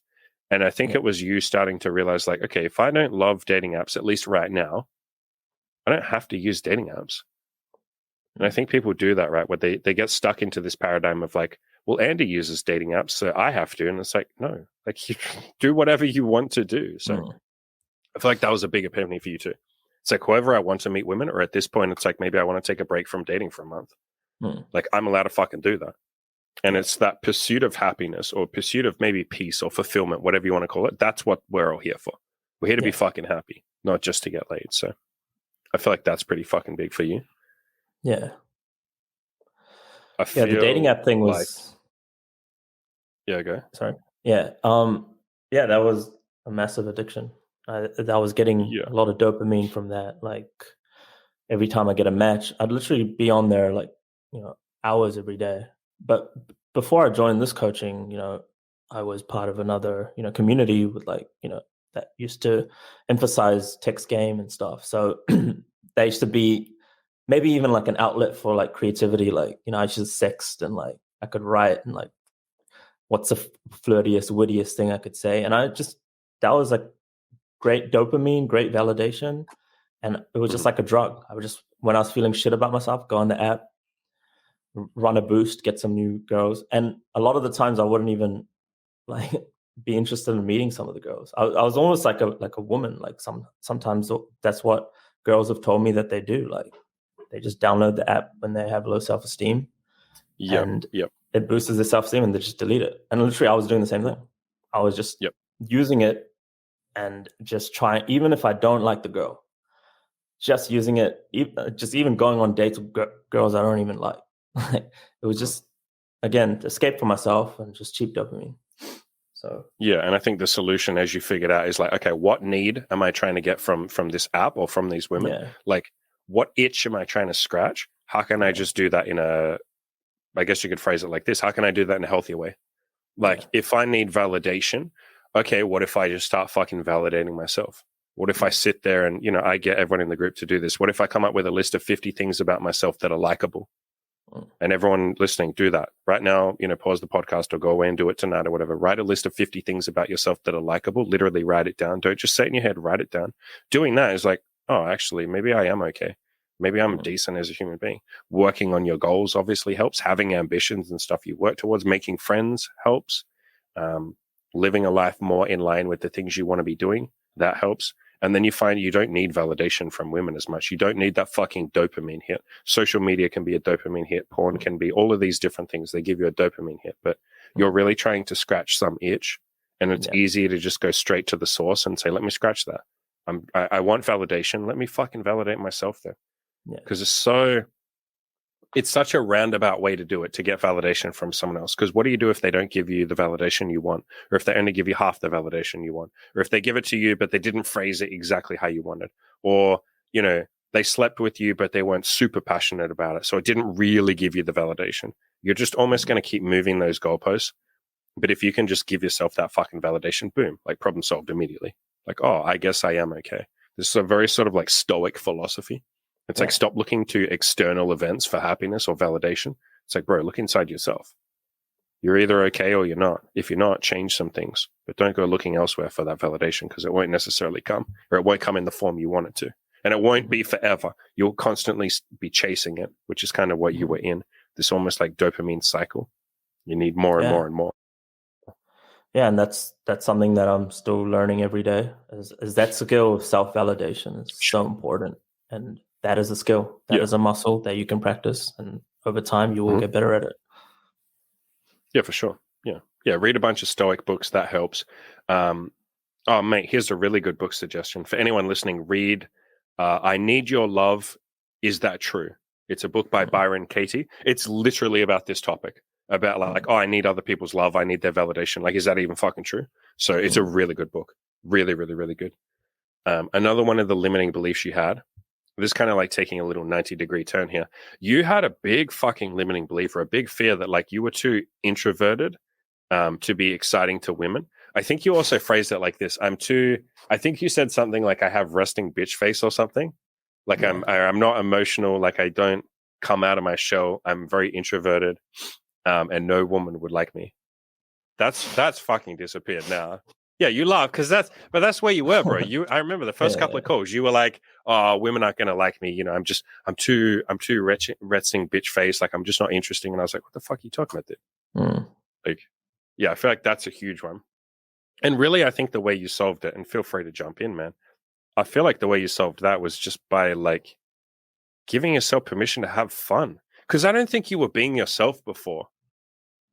I think you were in your head doing all these like pickup routines. I think you also, the mood stabilizers like chilled you out too much, and you weren't being creative as well. Like you weren't doing your music, you weren't going to the gym, you weren't going for walks. You basically weren't really living life, like not fully. You were like half living life, but not fully. I think when you just gave yourself permission to do the things you wanted to do, you said it before, whatever the fuck you want to do. I think when you did that, you just became, mate, it's not even that you became more exciting to women. It's that you became more excited. Like you were just an excited person, excited by life, excited by the shit you were doing. And then that comes across to women. So I don't necessarily, and you answer, I don't feel like you necessarily did anything to be more exciting and less introverted. I think it just kind of happened. At least that's how it felt from my point of view. Yeah, it's just to be exciting, you have to be excited. Like you just and that's just your energy. And I think I still feel, the whole resting bitch face thing is like, I think it's a byproduct of, your energy. And it kind of shows off like in a subconscious, in ways like things with your facial expressions. Like they kind of do, what's the word? Like reveal how you're feeling inside. So if you're actually, because I've actually, had this insecurity about resting bitch face like all my life, because I'd always be at parties and stuff and people be like, "Are you okay?" Even when I was okay, kind of stuff. And it always used to like trigger me because I'm like, oh, like, do I look sad? Like what's happening? But really the thing was the energy, like being okay with just, it's kind of, you can either be sad, you can look sad, or you can just look chill or at peace. And they're actually the same things, but it's an energetic difference that people perceive. And I think that was the thing that on dates, maybe I wasn't getting that feedback anymore, because women always used to be like, "Oh, you're so serious and you're so blah, blah, blah." And I used to get in my head about that. I'm like, "Oh, am I serious? Do I need to smile more? Like, do I need to do like I remember you said that to me. You were like, "Bro, how do I smile more?" And I was like, "Why do you need to smile more, dude? You don't fake smile. If you don't feel like smiling, don't smile." Yeah. Because I was playing a character. Because I think going back to before what we were talking about the PUA stuff, maybe I was like, what do you call it, trashing it, but it was a place that I wanted to had to start because I had no other avenue to like fix this problem. So I mean, it did help in that it got me laid. It made me realize that, oh, women do want to sleep with me. Oh, I am attractive. It is not I am attractive, but I can get women. I can get women to sleep with me. I solved that problem, but I solved it by creating this false character, this false self, of this like false robot. And I thought I was so attached to that character. I thought that I needed to be that person in order to be attractive or get women to like me. So I was going on these dates and I was just so in my head because I needed to play this character. I couldn't really 100% be myself because there's some voice be like, oh, that's not dominant or that's not an alpha thing to say. Like, for example, like building a pillar fort, like it's stupid. Like I like doing random stupid shit like that. And I like cheese boards. I like wine, very feminine things. And I used to shame myself for that. I'd be like, oh, that's not masculine. That's not. But what happened? Like I had one of the best dates I've had. I got laid that night and the morning after. And like I saw her a couple of times after that.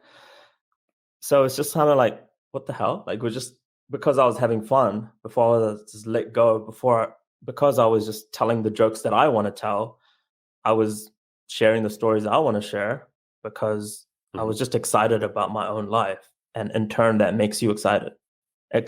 Yep. Yep. Yep. Yeah, for sure, man. Again, it was you giving yourself permission to actually do what you wanted to. Yeah. Which, I mean, a good-looking loser said it best, right? He goes like, fuck all this definition of alpha male and all that. Like the definition of an alpha male is someone who does whatever he wants to do. Exactly.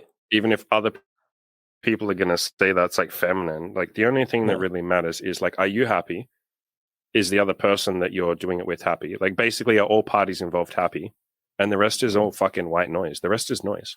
Like other people will judge you no matter what you do. Other people are going to judge you or say that's gay, that's beta, that's this, that's that, that's too alpha. You're being too toxic masculinity. And it's like I'm happy, she's happy, cool. Shut the fuck up. Everything else is just noise. So nothing else really matters. On that note, maybe we kind of covered this one, but okay.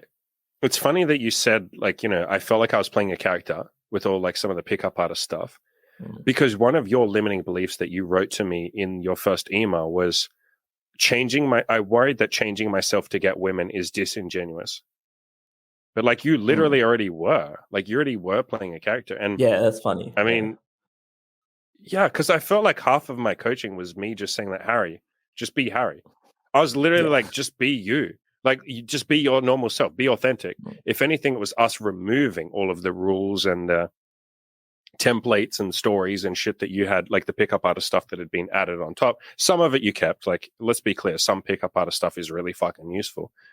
I'm not saying, and I don't think you're saying that every single pickup artist thing is like horrible and bad. No, but it was more you taking away all the stuff that people said you should do and more you becoming like the actual authentic version of yourself, the guy that likes to make pillow forts, the guy that wants to take a break from getting laid for a month or two while he works on other shit, the guy that wants to make music, the guy that is introspective and thoughtful and likes woo-woo hippie shit and likes to do positive affirmations and shit like that. Like, yeah, it's funny that you had a limiting belief of like, I don't want to change myself. And I mean, I think I make it pretty clear in my coaching to everyone. I'm like, I don't want you to fucking change. Like, I don't want you to change. Like, some things we might have to improve. Sure. Like, you might want to lose some weight so you get laid more, but like, it's not changing yourself. That's like improving yourself. And if someone said to me, I don't want to lose weight no matter what, and they had real reasons why, I'd be like, cool, then just get laid as a chubby guy. Like, yeah, it's funny that we have these ideas of like, I don't want to change myself. Like, while currently changing yourself. Yeah. Like, not even being you. That's another cognitive glitch, which is, I think it's more just about accepting and just realizing I am okay as I am. I am enough. Yeah. And even as I say that right now, there's still negative thoughts in my head like, you're not enough. You don't. And I'm just like, I am enough. And I think that just goes back to whatever, I think, childhood trauma or whatever in the first 7 years of your life, things happen that made you believe that you're not enough. So you kind of hold this. It's that plus, like, not to get, I don't mean this to sound like, how do I phrase this? It's reinforced through society. Yeah. And like, society isn't out there meaning to do it. People don't mean to do it, but like marketing, all marketing is essentially like, you're not good enough. If you bought this thing, you would be. Like, that's essentially all marketing. Fuck, even my coaching and marketing is that. I try not to be like that, but my coaching page is very much like that. At some point, I might go through and rewrite it, actually, because it does sort of lean on like, your life could be cooler if you did all this shit. But yeah, so I think it just gets reinforced. Yeah, it's probably told to us in childhood, you're not good enough, like you didn't study hard enough at school, blah, blah, blah, like all that kind of stuff. And then it just gets reinforced like constantly throughout life, like you're not good enough. People ask you like, what ambitions do you have? Which essentially implies like you're not good enough without those things. So yeah, it's a balancing act between saying I'm good enough as I am. And let's make something clear. Even when you say like, I'm good enough as I am, that doesn't mean you want to stay exactly how you are for the rest of your life. It's more that we're saying in this moment right now, in the present, I am good enough. In the future, I'd like to be even better or richer or faster or stronger, whatever it is, right? So people get that confused where they say, oh, but if I say I'm good enough, then why would I ever achieve anything? It's like, because in the future, like you want to be more, but right now you're good enough. If you weren't good enough, you'd be dead. Yeah. You have all you need to be here in this moment. So yeah. Yeah. Even like the first step of like improving yourself is accepting where you are and accepting that you are good enough. Yes. At this moment, because that gives you the energy to keep. If you just keep in this infinite loop of I'm not good enough, then you're not actually going to change. Sure, like if you're right now, I don't have the body that I want, but if I keep being like, I used to do this in the past. Like I used to wait. I used to have really bad acne, really, really bad acne. And that used to be the story I told myself, like, I'm not going to talk to girls until my acne heals. So literally I spent 5 years like not talking to girls because I had acne. So that's just another thing. Like, it's like, cool, I'm good enough because I was obsessing about my acne. It just never went away because I was using all these skin creams and all this bullshit. So it persisted for 5 years. And then I was just like, okay, I used skin creams and all this shit for 5 years. Nothing worked. Can I just let go and be okay with not having good skin? I just looked at myself in the mirror. I'm like, okay, I've got acne. Cool. And 6 months later, I have no acne, like because I stopped caring about it. It's interesting because that's the only way that I could start improving was just kind of like accepting that this is where I am right now. Again, if you want to lose weight and you want to go to the gym, it's like accepting that your body's not where you want to be at. That's the thing that makes you get out your house, go to the gym, and sign up for the membership. Accepting that I'm not where I want to be, but I have a vision of where I want to be, and that's the journey. It starts with just owning where you are. And I think another way of phrasing that, when we say like I have enough or I'm good enough or I'm okay, like that kind of phrasing, if that doesn't click with you, like if you're someone that's listening and that still doesn't click, you're like, no, but I'm not enough. Like I can't accept that. Then accept this. You are right now as you are, everything you have exactly in this moment. You are good enough to get to where you want to get to. I think you can at least accept that. Yeah. And if you can't accept that, then it's time to read, like, You Can't Afford the Luxury of a Negative Thought and maybe Loving What Is by Byron Katie. Read some Stoicism, hit me up for coaching. But I think most people can accept, like, okay, maybe I'm not where I want to be, but I am good enough right now to get where I want to be. Like, I do have the tools. I have enough knowledge. I should be able to get there. Maybe. I don't know if I'll make it, but, like, I can at least start. So you're good enough to start on the self-improvement journey. We're all good enough. We all have enough to start on the self-improvement journey. Yeah. I think another one of your limiting beliefs that you had, let's dive into this one. You had like these feelings of unworthiness, and you sort of said, I'm unworthy of love and affection. And this is going to sound very like woo-woo, but it's like fucking true, man. As soon as you said to yourself, like, you know what, I fucking love myself, or I'm at least going to start being nice to myself. I'm not going to be such a dick to myself. It's like, then as soon as you decide I love myself, or at least like myself, then all the fucking love flows to you. So I feel like, is that all you feel like you did to fix that one? I think that's the main thing. Just being nice to yourself. Yeah, just simple things like, what do I love about myself? I wrote like 50 things and posted in the group. Yep. And that infinitely made me feel so good. Like just the act of doing that.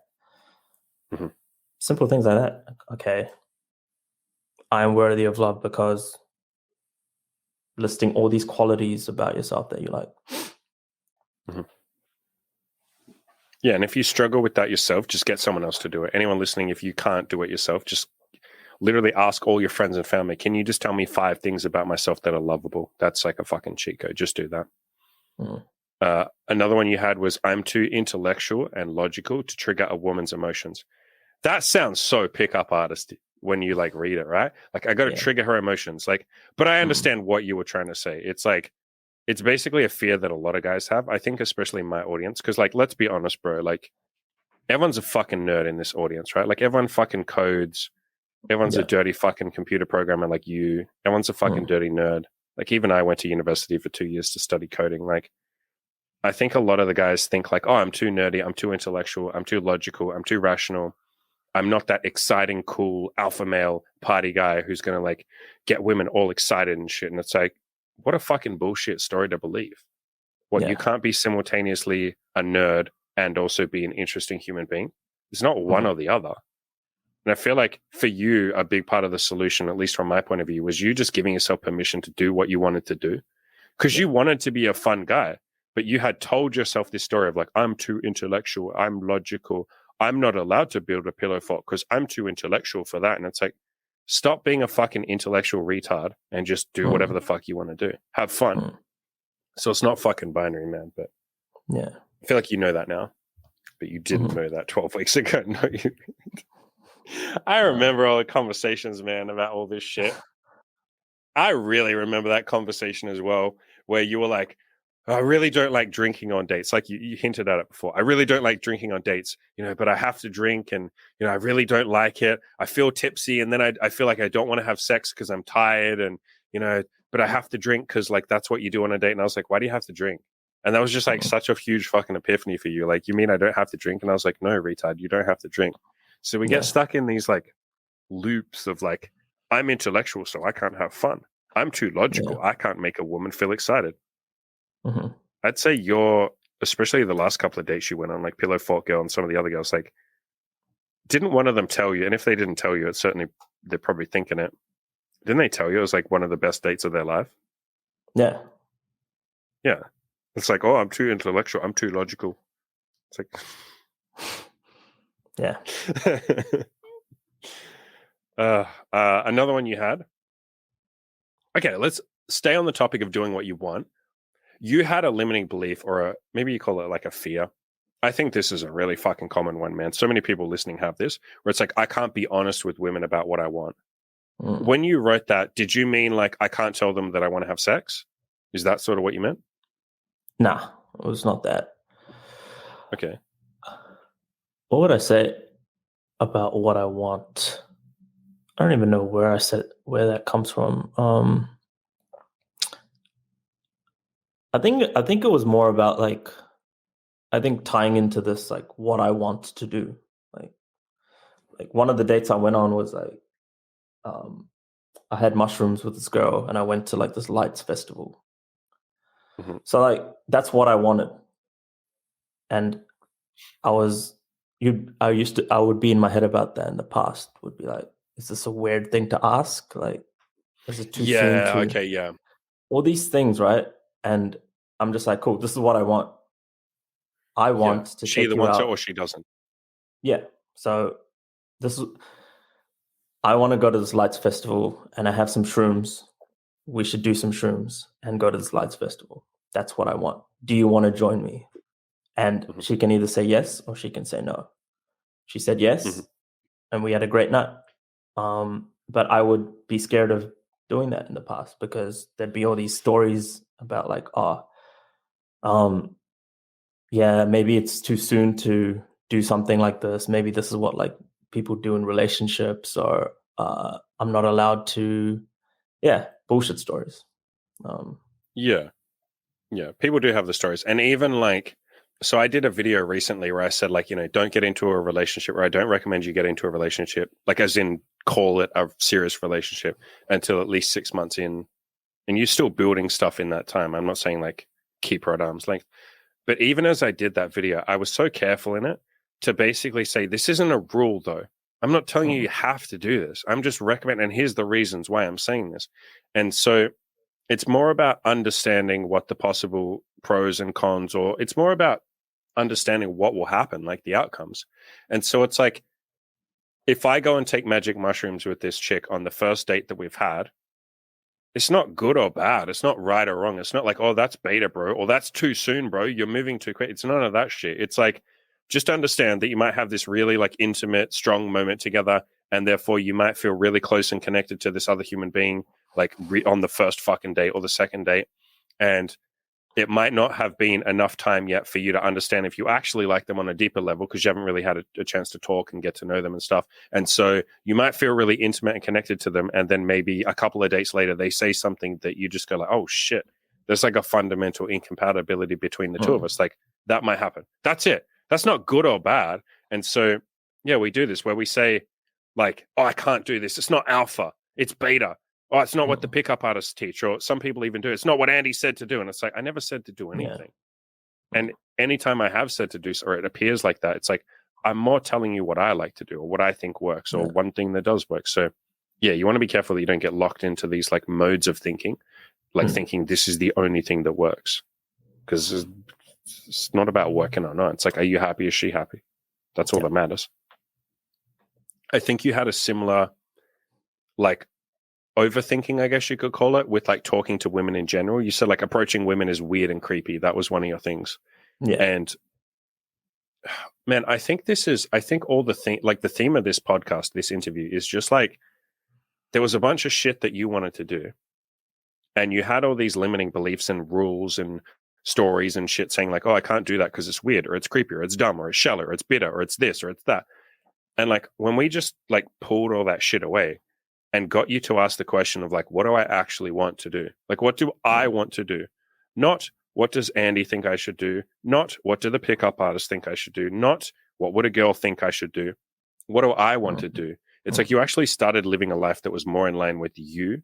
And I've said this a million times, like the main reason I say to make yourself happy and make sure you're not hurting anyone in the process, like that goes without saying. But the main reason I say to make yourself happy is at the end of the day, when you lay your head on the pillow, you have to be alone with your own thoughts.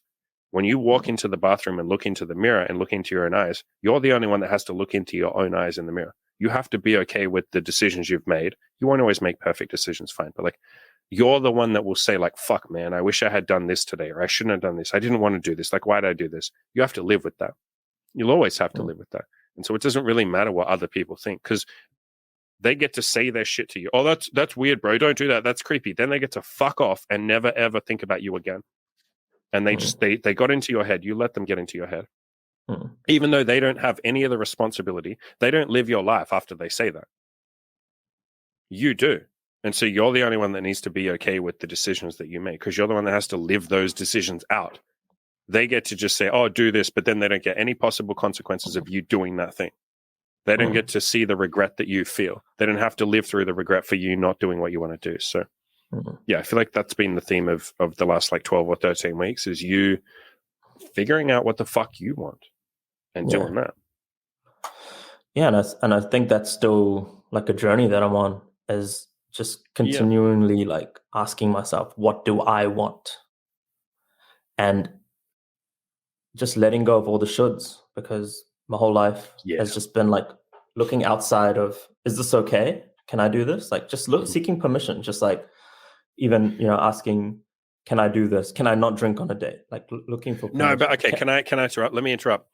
Bro, it's not even that you were seeking permission. I know you phrase it like that. Nah, dude, no, you weren't. And most of us don't. You were seeking like rejection. You were looking for people. You're like tiptoeing around waiting for the person to say you can't do this. You were looking around. We all do it, dude. We all look for the rules that say I shouldn't be doing this. Like we feel guilty by default. We feel like we shouldn't be doing what we're doing. Then there must be something wrong with it because no one else is doing it, or a lot of people are not doing it. Therefore, it must be wrong. So I'm going to go and find a reason why it's wrong. So I'm basically going to ask other people to tell me not to do this thing. So yeah, continue your story. But fuck, man, that's what we do, man. We don't seek permission. We seek like to be told that we shouldn't be doing this thing. And sometimes we invent that. And we go, no one's given me permission, therefore it must be wrong. Like otherwise someone would have given me permission. It's like, no, you got to give yourself permission, dude. No one else is going to. Yeah, it's true. It's just becoming like my brain was just a rationalization machine. It was just kind of just rationalizing and just trying to find reasons why I can't do it. just tell me that I can't do it, then I can be at peace with it, kind of thing. Like, tell me it's impossible. Yeah, because deep down, you know why? Because deep down, you think you shouldn't be doing it Yeah, because you haven't yet given yourself permission. And yeah, so you want other people to tell you that it's wrong. So you can go, oh, thank God. Okay, cool. It is wrong. Yeah, I don't have to think yeah, about this and I don't have to do this. I get to avoid the discomfort of having to do it because it does take mm, effort. Sometimes it yeah, is uncomfortable working on a new goal. So yeah, I think it's almost like you want to be told that you can just peace out. You can be like, peace mm, out. I don't have to do this. Cool. Done. Yeah, it's funny how we yeah, self-sabotage before we get started. mm. Yeah. So it's just, again, looking within and just continually Mhm. just, I want, what do I want? Always continuing the practice every day of asking myself that. And yeah, it's still a journey. I still, don't really know every day, but I think trying to think too far ahead again is another form of, like, I can get into overthinking traps. So Yep. nowadays I just ask, like, what do I want? What do I want to do today? What do I want? And Mhm. I just have to trust that, if I'm doing what I want and if I'm enjoying my life, then everything is going to be okay. Like, I'm going to be in the job Yeah. that I like. I'm going to meet the woman that I like. I'm going to have the friends that I like. If I'm just continuing my life doing what I want and being Mhm. a human being who's just excited about life and, pursuing whatever is meaningful to you, then I think everything kind of just works out if you're just continuing just asking yourself, Yes. what do you want, and doing that thing. Yes. And you know why? It's because when you're sitting there looking too far ahead, like when you overthink and worry about the future and you stress and you're basically in the present trying to make decisions for the future, right? But remember that you don't have all the variables yet because you're not at the future. Like a bunch of Mm-hmm. shit is going to change between now and the future. So you're trying to make a decision now with when you don't have all the pieces of the puzzle. It's like the worst position to be in to try and make that decision. But if you just live in the moment and every day or every moment say, what do I want to do right now? Or what will make me happy right now? What do I want right Mm-hmm. now? You're only making a decision for that moment where you have all the information right now and you're not worrying about the future. Yes, I know sometimes we still think about the future. Fine, that happens. But like you're trying to just make a decision right now. What do I want? You have all the pieces of the puzzle. You're in right now the best position that you could ever be in to make a decision for this present moment. There Mm-hmm. will never be a better time. If you think that through, there can't be a better time because in the future, that moment's already gone. Like it's too late. So now is the only moment you have to make a decision. And the past was not a better time to make a decision for right now. You Mm-hmm. have more information right now because you're here right now. And so, as best you can, live in the moment and say, what do I want right now? Mm-hmm. What makes me happy right now? And the good thing about constantly saying, what do I want right now? Or what makes me happy right now? Is that self correcting. What I mean by that is if you try and make a decision for the future, like let's say you, and yes, I know we still sometimes make decisions for the future, but if you do it too much, right? If you're always living in the future and trying to always predict the future and stressing about what might happen, you might make a decision and then because you've made that decision, you like move towards it. And because you're not constantly asking yourself, am I actually happy? You'll stick to that decision stubbornly. Like you get sunk Mm-hmm. cost fallacy. You say, I have to stay in this job. I fucking hate this job, but I told myself that I wanted to be a computer programmer. So I have to stay here. And you don't ask yourself, am I happy? You go, it doesn't Mm-hmm. matter. I got to think of the future. And so you'll go that whole fucking several year period before you finally get a job in programming or some shit. You'll do it for 2 years. You'll hate it. You'll fucking eventually quit and go, why did I do that? Mm-hmm. However, if you constantly in every moment say, what do I want right now? What makes me happy right now? Am I happy doing programming? Like, do I actually Mm-hmm. like this? What will happen is you might do programming for 3 months. You stick at it for a reasonable amount of time. Yeah, you're not fully happy, but you go, I'll give it a couple more months. You get to 3 months and you go, no, I'm really not happy. Fuck the future. The future doesn't matter. We're not there yet. I'm really genuinely not happy. Fuck, I think I'm going to try something else. And you correct it. You go and Mm-hmm. try something else. And so asking yourself, what do I want or what makes me happy is self correcting. You will always fix Yeah. it. You'll always be in line with your actual goals. But living in the future, no. That living in the Mm-hmm. future is fucking basically a gamble, dude. Yeah. It's like rolling a dice and saying, maybe I'll be happy. I hope I'll be happy. I'd rather live in the now and be happy. Yeah. Well, it's funny you mentioned that because I'm literally have the predicament like right now. It's like with programming is it's like I've told myself like, oh, this job is good enough to sustain, my other hobbies and the other things I want to do with my life. But yesterday I got some news that, maybe my contract's going to run out at the end of the year. And I always told myself that, yeah, it's good enough. But now I'm asking myself, and I was like stressing about, oh, fuck, what am I going to do once like December rolls and I don't have a job anymore? And I spent the whole of yesterday, just like overthinking and stressing out and all this shit. And then I woke up today, I'm just like, actually, what do I want? What do I enjoy? And I just came up with a few things, and I'm like, okay, I actually like graphic design. I like designing. So how about I just start doing that, see what happens? And just like brainstorming a few different things, I'm like, cool, I've got some time. I don't know what's going to happen. Maybe I'll have my job, maybe I won't. But stressing about it is just like kind of creating like, I think something that you said is like, I heard on your podcast was like, it's like a debt that you paid for something. Yeah. What was the quote? Yeah, stressing about the future, or like anxiety is a debt paid. Sorry, anxiety or worrying about the future is interest paid on a debt you don't owe. Yeah, that's the one. Like you're stressing about something in the future that might happen. So it hasn't even happened yet. No. And you're stressing about it. You're paying interest, and we don't even know if it's going to happen. We don't even know if you owe the fucking debt. Yeah. You might never owe that debt, and you just start paying the fucking interest now. Let me stress now about something that might happen or might not. Yeah. Yeah. So once I stopped stressing about the possibility that I may lose my job, once I just stopped stressing about that, my brain started generating, these are all the different ideas that I could sustain myself. I could start a freelance business doing programming freelance in a freelance way. Maybe I could. Yeah, it's an opportunity for sure. Yeah, it's just opportunity. And yeah, it's just kind of like it's still fall into these traps. But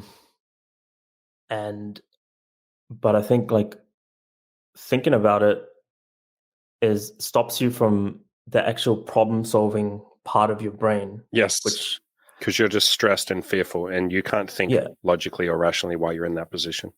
Exactly. So your brain is just literally releasing cortisol, and you can't problem solve. Once it goes away, it's just it's so interesting how, some of my best ideas and stuff come when I'm like in the sauna or like, that's when I'm just like completely chill and relax. I'm like, oh, the fuck? Like, that's like a really simple solution, like to whatever the fuck I was stressing about, because I was just in a completely different mind state. So I have access to just inner intelligence, just like something that's more intelligent. You're open to it. Yeah, exactly. Than your conscious problem-solving thoughts sometimes, because your subconscious really does know in a woo-woo way. Like it really does know, A, what you want, and B, how to get there, like the next steps. Like if you really tune in and listen to that intuition. Here's another way I could phrase that. You can only be ever having one thought at a time.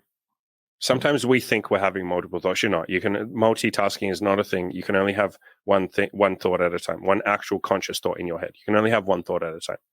And so if you are spending that brain power thinking about, oh my God, I'm going to lose my job. I'm going to be homeless. Oh my God, what will I do? Like you literally cannot be having thoughts of, what should I do? How do I solve this problem? What other job should I get? Should I start my own business? Should I start a side hustle? Like you literally can't figure out the solution to the problem because you are taking up the brain space, stressing. And stress doesn't, like, nobody thought of a great solution while stressed.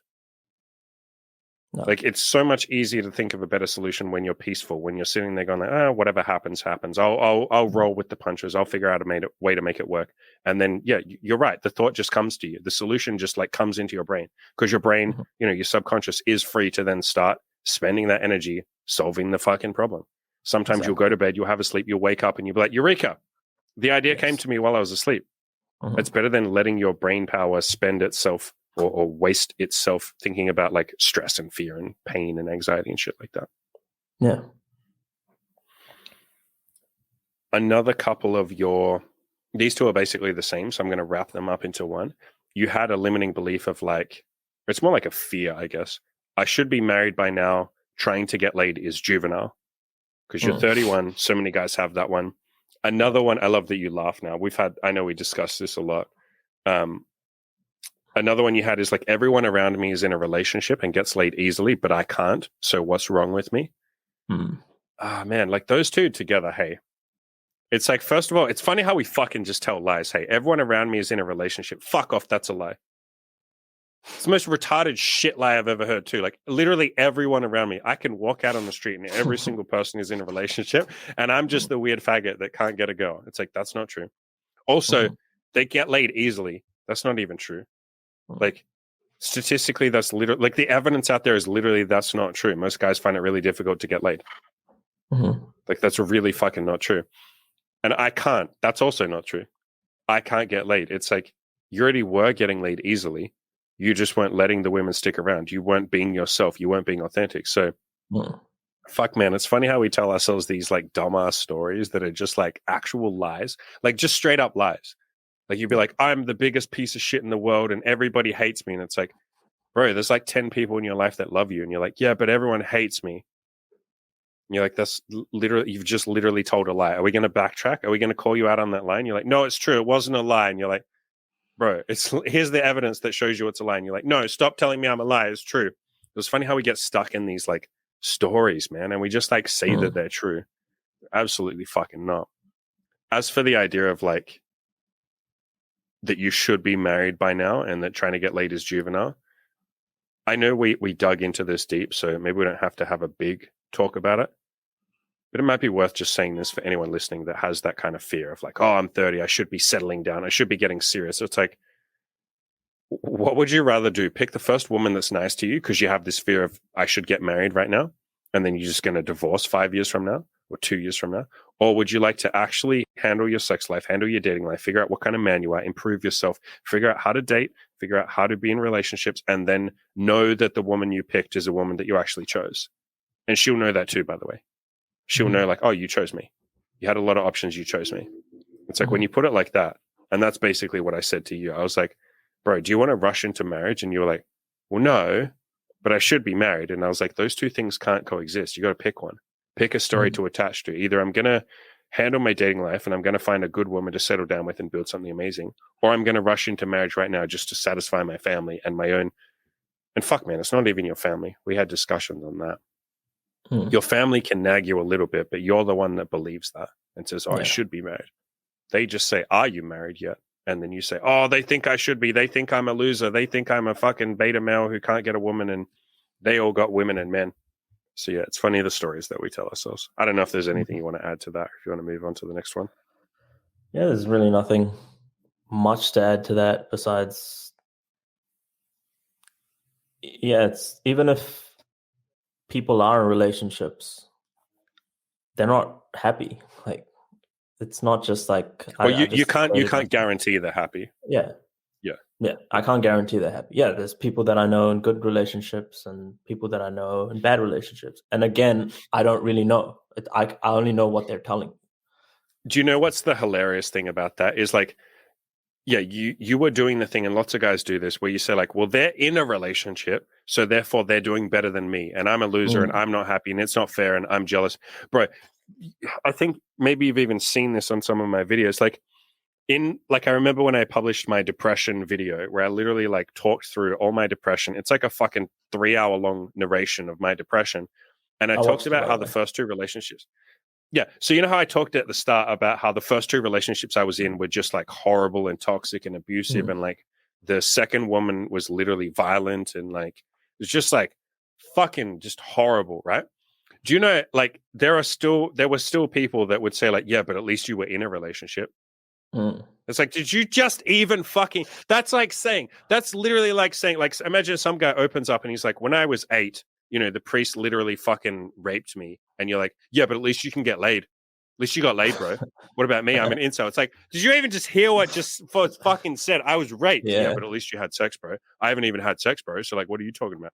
So yeah, it's like people will look at the fact, and you were obviously doing it. It's like they're in a relationship, therefore I'm jealous.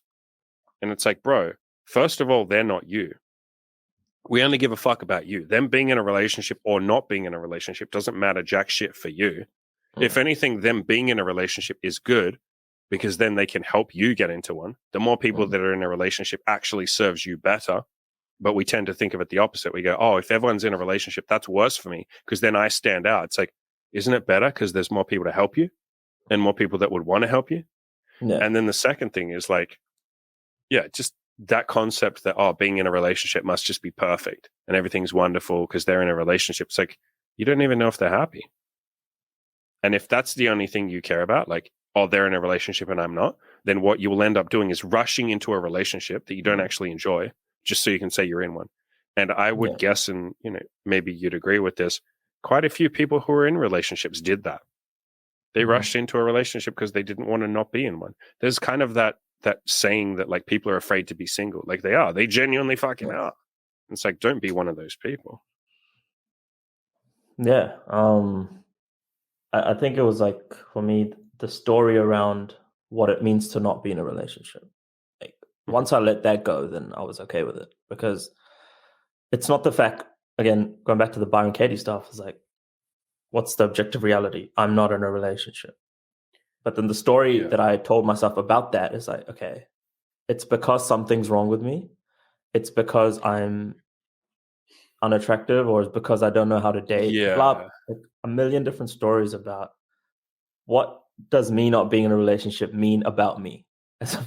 And that was literally the thing that, again, it's just the story that I had to let go. What does that mean? Okay, cool. I used to think that, I was less than or something, like, because I was in a relationship. Is that true? No, because I know plenty of people in a relationship who are not happy, or they tell me that they're not happy. So if I was in a relationship and if I traded places with them, I'd be unhappy too. Is that what I want? Not really. Yeah. That's a good way of phrasing it. Yeah. Let's move on. That's pretty much all the limiting beliefs. You had like one or two other ones, but I feel like they're not that important. You were worried. You said, like, I've spent tens of thousands of dollars already on dating boot camps and content. I still haven't made much progress. Should I be investing elsewhere? Yeah, I think you had a little bit of worry about that. Like, why am I just paying you, Andy, aren't you just like another coach? I don't know that there's much we need to say about that. If anyone does have that limiting belief, like, I mean, I guess you could say, like, yeah, don't do the same shit that you've done before. Don't pay. I'm trying to phrase this in a way that isn't just throwing shade at pickup artists, and I can't think of a way to say that. So, yeah, don't just pay money for another boot camp or something. You have to change something. Here's what I'll say. If you think that my coaching would change something for you, and you think that it genuinely would be a different way of attacking the problem, if you've listened to this podcast and you think it sounds different from what you've done before, sure, sign up. If you think that it doesn't sound different, don't sign up. It's your money. But either way, I would definitely change something that you were doing. And that's what you had to do. For you, it was like all this pickup artist stuff, all these lines haven't worked, these routines and shoulds haven't worked. What if I just drop all the shoulds and just do what I want? And that fucking worked for you. I think another thing, dude, is like that you had been very negative up until that point, and I don't think you fully knew you were doing it. But the second you were like, what if I try being positive? Yeah. So I guess we can frame all that. If you've done the same thing and it hasn't worked, yeah, try something different. Don't do the same shit. For sure. We had this discussion, like, I don't know if I actually said this to you in the coaching, but I say it to most people, where I say at the start or like early on in the coaching, I say, like, I know you signed up to get laid, but by week 8 or so, we'll be talking about other shit. Like, did I tell you that? Because I know I told a couple of other people at the same time as you. I can't remember if I told you that. I basically say, I promise you, like 8 weeks from now or 10 weeks from now, the last couple of calls will not be about getting laid. We'll be talking about other shit. Maybe, I'm not sure. But okay, if I didn't, it wasn't, yeah. If I didn't, I should have said that because I love saying I'm right. I tell you how I did say it to. I said it to Corky, who I'm getting on the podcast in the next day or two. I'm going to do a podcast with him. And yeah, we're going to talk about that. That I literally said this statement to him. And I do say it to most people. I'm like, I know you're signing up to get laid, but that, I guess what I'm trying to say is, like, that isn't like the meaning of life. That isn't everything. It's fucking amazing. It's really fun. And I get that it's super important. But yeah, by about, like, the point that I'm getting to is by about week 8 with you, we had started moving a bit away from like getting laid. You felt like, oh, I know how to get laid now. And there's still goals and ambitions and things that I want to achieve with women and dating and relationships and sex and all of that. But you got to a point where you're like, fuck, man, maybe I want to like push the music shit. Like, maybe I want to like start that shit up again. Mm. Do you think that happened? Okay. I'm thinking of like where to go with this question. Okay, when you were at the start of the coaching, did you think that I can phrase this in two ways? Did you think that getting laid would just like make you happy? Or did you know that like that's just part of a greater plan, if you know what I mean? Did you see that as the biggest problem you had to overcome? No, because I was already getting laid. So Okay. I had already done everything. But I guess I already worked that out, that getting laid wasn't going to get me happy. And I think I came into coaching with you because there was kind of like a different approach to. I think my biggest problem was like, I'm getting laid with this character that I've created and I'm deeply unhappy. And like, Yeah. there's a lot of these things around sex and like masturbation, addiction. It was just like the mental health side of things. And I always knew that it was not something external that I needed to fix. Mm. And maybe I needed more like confirmation of that. Like, Mm. like I had a hint because I was just so deep in my own story that like Yeah, you were. Yeah. I was kind of like, there's actually nothing wrong with me. Maybe there is actually nothing wrong with me. Kind of like I had this really faint like inkling, but obviously Mm-hmm. you can't feel that when you're so entrenched in your own story. So Yeah. I thought, well, to be honest, like I signed up to coaching thinking that, having a threesome and like, having friends with benefits and having a rotation of girls, that was like the next things that I haven't done yet. I think retaining women was something that I struggled with, even though I was getting a lot of one night stands. So I wanted to learn that. And I thought Mm-hmm. that would make me happy. But then I realized, like, the thing about retention is, what does it even mean? It just means like someone had fun spending time with you and they want to have fun spending time with you again. That goes back to, Mm-hmm. did I even have fun? I don't have fun. The Yep. girl, yeah, Yep. sure, maybe she got laid. She got an orgasm, but that's the last time. She doesn't want to see me again because I'm not having fun. It's nothing to do Mm-hmm. with my external tactics or my Tinder Mm-hmm. profile or blah, blah, blah. Because I thought it was all those things, but really wasn't. Yeah, for sure. Yeah. Yeah. Again, I said this at the like earlier on in the podcast. Um, it really does feel like for you the biggest changes were like the mental changes and shit, like more than Yeah. anything. I mean, you even said Mm. that yourself. Yeah. I said this earlier in the podcast too. Every time I would sit down with you for a coaching call, it felt like I was sitting down with some like fucking Buddhist monk guy who was like, I felt like, okay, because you even did it one time. You did some like weird fucking effect on Zoom or whatever where your head was like on, you changed the background basically. And like you had your head, like your body, like floating on like some sort of fucking background Yeah, with right. like the sun. Do you remember?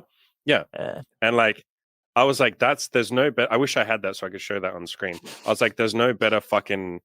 That was exactly how I used to see you in my mind. It's like this guy just like floating on the clouds, just going like this, like fucking, meditating and shit. And it Mm. really felt like, because you were not like that at the start, but it didn't Yeah. take you very long to get to that point. And I feel like all you needed was like permission to be that. It's who you wanted to be. You wanted Yeah. to be this like chill, happy, peaceful, because you were already pretty like woo woo, pretty spiritual. Like you had those kind of ideas in your head. Yeah. And it didn't take much prompting. It didn't really take anything. I don't feel like I did a whole lot with you. And I mean that in a good way. It very much felt like I was just like, hey, Harry, you're allowed to be happy, right? And you're like, oh, okay, Mm. cheers. Thank you.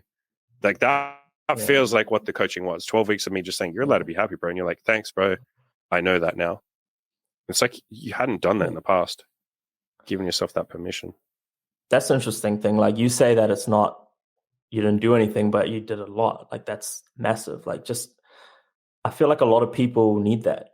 And I needed that. I needed just permission. Like, and it's when you're just so entrenched and in your own swamps of just bullshit, like Mm. you need somebody to hold space for you and just be like, is that true?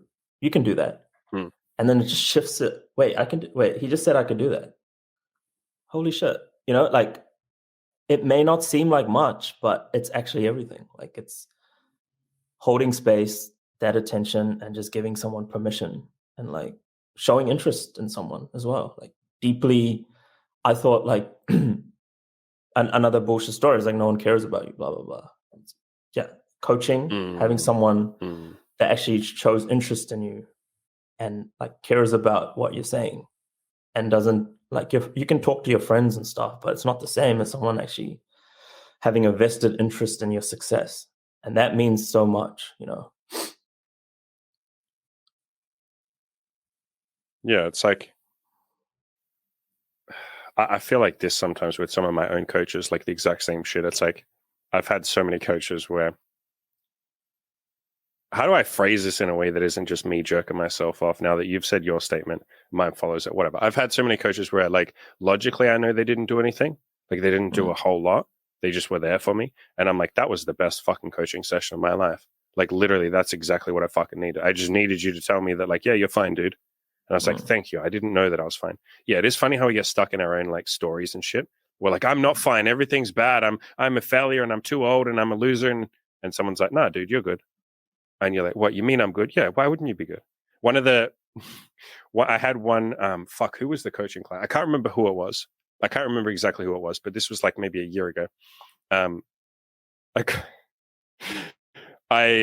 because I do calls with people before they actually sign up to see if they actually want to sign up. We do like a little chit chat. And if we like each other and they want to pay the money, and we go ahead and we go, yep, cool.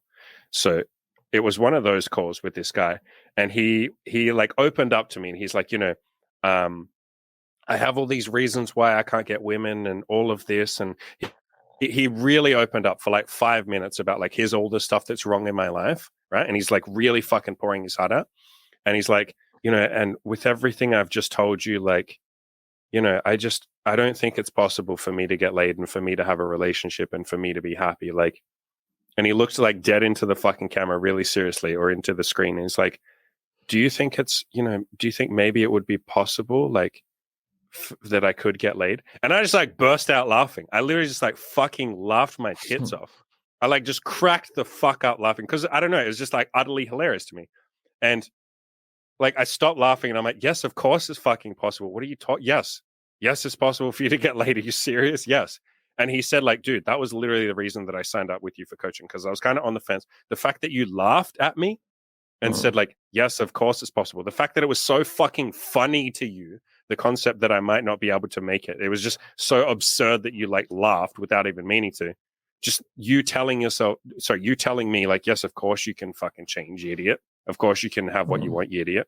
It's like, and again, with my coaches, that's the thing that seems to make the biggest difference, is when they're just like, yes, of course. Like my weightlifting coach, I have a lot of doubts sometimes. And I'm like, I don't know if I can be muscular. And he's like, why not? And I'm like, oh, you think I can? He's like, yes. What are you talking about? Yes. What the fuck? And then I'm like, oh, okay. Well, if he's making that face at me, maybe it is possible. So yeah, to bring it back, I can see how that's helpful. Okay, here's the final fucking question. Final couple of questions. What is in your future? What do you want? I know you're going to say, I don't know. And we said not to live in the future, dickhead. But people will want to know what's in your future for the next couple of months. As trite as it sounds, I just want to be happy. I like that. I kind of knew you'd give that answer. Yeah. That's kind of the answer that I give. And it can be like unsatisfying to people sometimes. Like people have asked me like, Andy, what are you working on now? And I'm like, fucking nothing.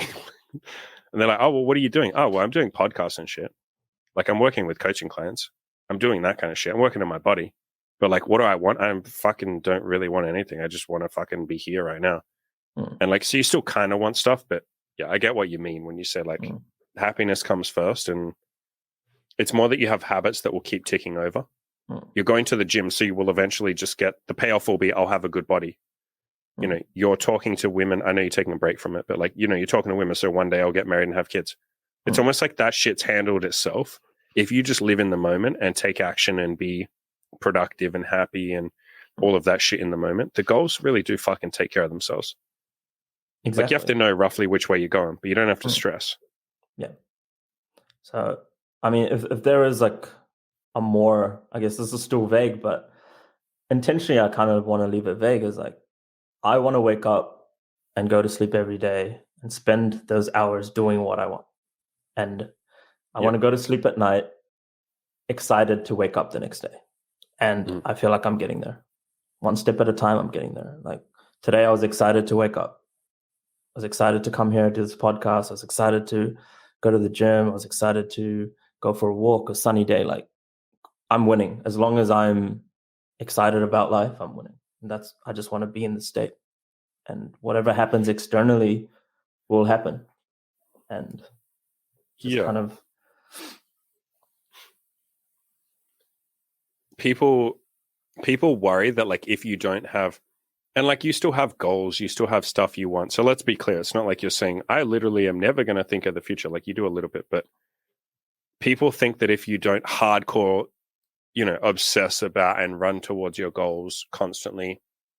I'm trying to phrase this in a right way because like I do still obsess about my goals, if that makes sense. But like, fuck, how would you even define it? And because you do too. Like when you're in the gym, you're in the fucking gym. You're not sitting there just on the bench press going like, I am just going to let whatever happens happen. And the bench press can lift itself. Like, no, you're still obsessed about the thing in the moment. I think it's more that you're like, and you're still even thinking about the future. Because the reason you go to the gym is because you want to be happy, is because you want a better body. Like, so you're still thinking of the thing. It's more you're not obsessing about the future in a negative way. I think it's something like that. It's like maybe you phrase it like this. You have excitement for the future, but you don't have anxiety about the future. Yeah. Would you phrase it like that? Yeah, I would say something like, there's things that I want in my future, but my happiness is not attached to the outcome of having it. It's more like, okay, there's a destination that I want to get to, but my happiness is attached to me walking towards the destination. Like every step. Yeah, so the destination is still important. Yeah. It's still important, but it's ultimately irrelevant because it's actually not about the destination. It's just about the process of just having something to aim at, and going towards that is actually what happiness is. Knowing what you want and knowing that you're taking steps to get there. Whether you get there or not, you're still happy. That's kind of like the state that I'm in right now, and I want to just continue being in. There are like arbitrary, like superficial things that I want. Like I mentioned before, like I want 8%, 12 to 10% body fat. I want to see abs for the first time. I want that. So when I go to the gym in a few hours, I'm going to go hard. But I'm not going to, I'm trying not to. I did slip into this again last week where I was in a depressive state. I just had a little episode and I was like kind of obsessing about, like, I took measurements and took photos of myself, and I'm just like unhappy with what I saw on the scale. But then I'm like, no, like, again, it's just, even if I get to this goal weight or goal body fat, like I'm just getting to that really little moment is going to be a little dopamine hit. And after that, if I'm still not unhappy, I'll still be unhappy, Yeah, I think the way you phrased it, because I think some people will hear everything we just said and they'll be like, are you saying not to have goals? It's like, no, have goals. It's just like, enjoy the actual process of working on the goals. You're talking basically about stoicism, about like not putting your happiness off until you reach a certain goal. Because as we said earlier in the podcast, that just means you're signing a contract to be unhappy until you reach the goal. It's like, fuck that. Yeah. You're making a commitment to be unhappy until you reach the goal. Now, fuck that. Be happy as you work towards the goal. So yeah, I got plenty of goals. You got goals. Be happy while you work on them. Be happy when you get there. Be happy if you don't get there. Yeah. I'll caveat just saying that's a skill. That's the skill that you need to learn. And for sure. Skill. That's still what I'm working on as well. And there is kind of like this analogy that I like to think about. Is like, it's from this spiritual text. This Hindu spiritual text is kind of like, you're only entitled to your labor, but not the fruits of your labor. So, Bro, amazing. I literally just had this fucking discussion with someone in my YouTube comment section where they said Good Looking Loser, Chris from Good Looking Loser, used to talk about sense of entitlement. And I said, yeah, I think I would redefine entitlement.